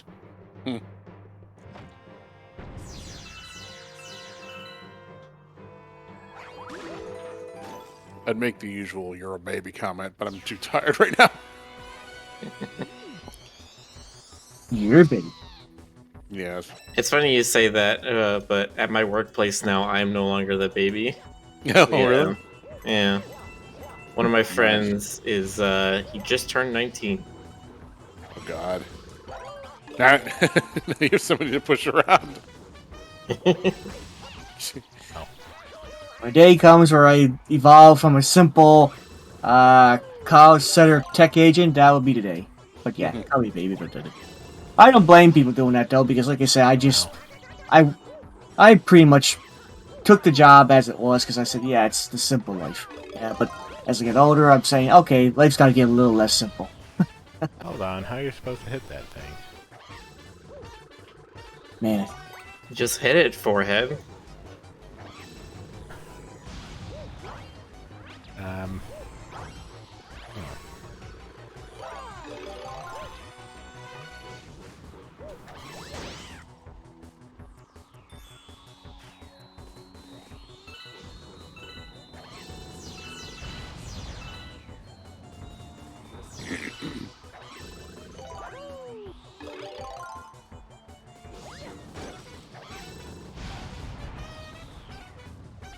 Doopy doopy doop boop boop. Casting a wizard turtle shell on you, Mario. Ah, you took it and deflected it back at me. How is that possible? Alright, I'll summon more wizards. We'll summon you more turtle shells at you. Ow. Sometimes you gotta kick out that logic of theirs. Excuse me. He reflected. Also, that is a Mario free vibe if I ever see one right there.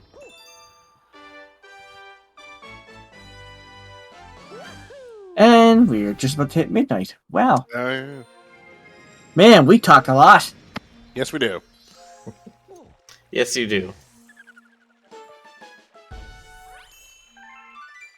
I find we talk when we get nostalgic and we're good at it. Games like these are kind of like the podcast games because, like, since we And maybe can't, started. because we can't hear it, that means we're more sort of just doing our own thing. But yeah, it's also this game is 14 years old. We know what's gonna happen, and we know Mhm. how True. to. Well, you know what's gonna happen. I have no idea what's gonna happen. Have you not played this game before? Well, like I said, I think I played it for like 5 minutes in a GameStop at some point. But I didn't have any I didn't get a chance for it to really sink in. Sure. At this point, I have not actually. There are more Mario games that I have not played than ones that I have. Well, okay, yes. On the bright side, I'm proud of the Mario games I did beat. I over mean, I think most people could say there's more Mario games they haven't played than they have, even for people Yeah. who like Mario games. That's right.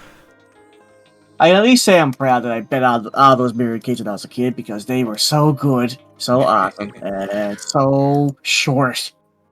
These days, I hate to Nope, say he's it, but back. I'm not. And it seems like as I get older, I'm not a big fan of long games these days. But I remember when I was very appreciative of short games back when I was a kid. Well, when you say long, you mean like more than like what? More than 20 hours? More than 100 hours? What's your? It takes more than 2 weeks to beat. Oh, okay. So like RPGs, that kind of thing. Yeah, Yeah. I'm playing Mass Effect. I'm pretty sure I'm almost done. I've been playing it for 3 weeks, but I haven't. But then I realized I haven't been playing it consistently. But any game that takes me about 2 or 3 weeks, I realize I cut my losses and go on to something else. I don't like that. That's commitment. Yeah. There's Well, some when you games get a- where. Go ahead. When you get a game like Metroid Dread, you're like, yes, perfect. There are some games where I am absolutely willing to take weeks and weeks on it, like Breath of the Wild. Like, was in no rush to leave that game. That one took me exactly 2 weeks to beat, but that was a good time investment, I have to say. If I remember correctly, that game took me several months to beat. I still feel bad though because I've seen the people that come up with the like I didn't know the game had so many cheese moves, as I could put it, where they could just literally fly across the map on a shield, and Link being like y'all yeeting, yeet, Link. And I'm like, here I am trying to figure out how to get into the hot Death Mountain without frying my butt. But still, good times. I gotta play that game someday. Oh, that reminds me. After when 2022 hits, I gotta start playing my PlayStation 3 classics. That's another thing too. Suikoden 1, 2. Especially Mega Man Legends. We can't forget Mega Man Legends. Did we do Legends? Did we do it? No. No. I thought you No. were like it. No, I'm talking about myself. Like, there's no way I think anybody here can actually play Legends because you gotta hook it up to your PlayStation 3, but it's surprisingly still on the PlayStation 3 if you got it. And I'm happy they got Suikoden 2 on there now. Bought the Suikoden series as soon as I saw it. Suikoden was one of those gem of an RPGs back then that was actually not only had amazing art, but it was very Japanese anime, and I mean really good Japanese anime. If anybody was into, well, I'm sure everybody here was into Japanese anime, but that was a Japanese anime video game that was really, really anime-ish back then, and I loved it. Nice. I did try to tell people to play Lunar Story, but then I found out Lunar Story is not cheap. No, it is not. No. At least I the think- good version isn't cheap. Yeah. And I'm saying they must really like that license.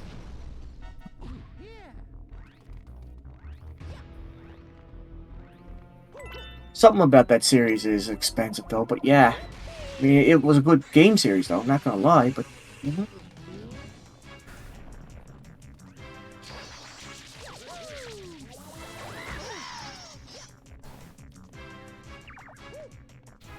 Don't ever forget Luca Blight, wow. That was some villain in Suikoden.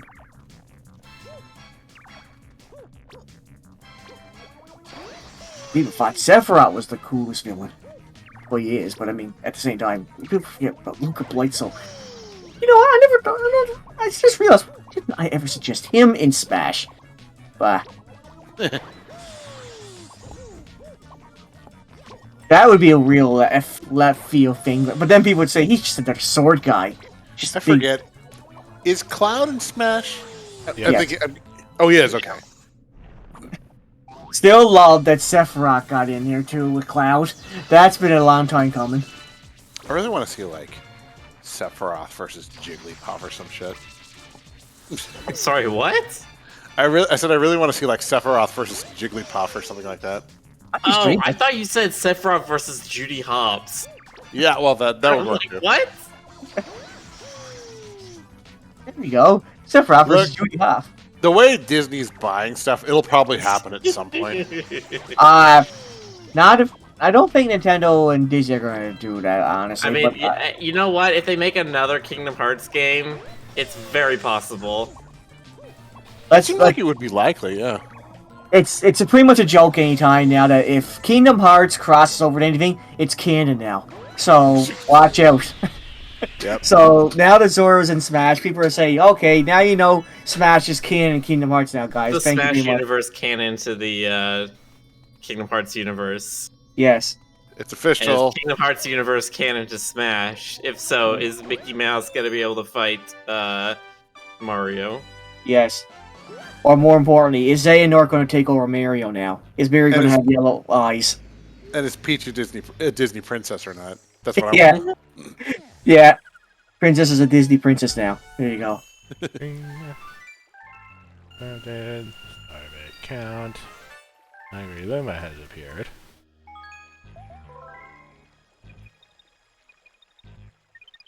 Game has been saved. And sleep. And we sleep. All right. And that concludes our nerdy night tonight. That concludes Yeah. our broadcast day. Yeah.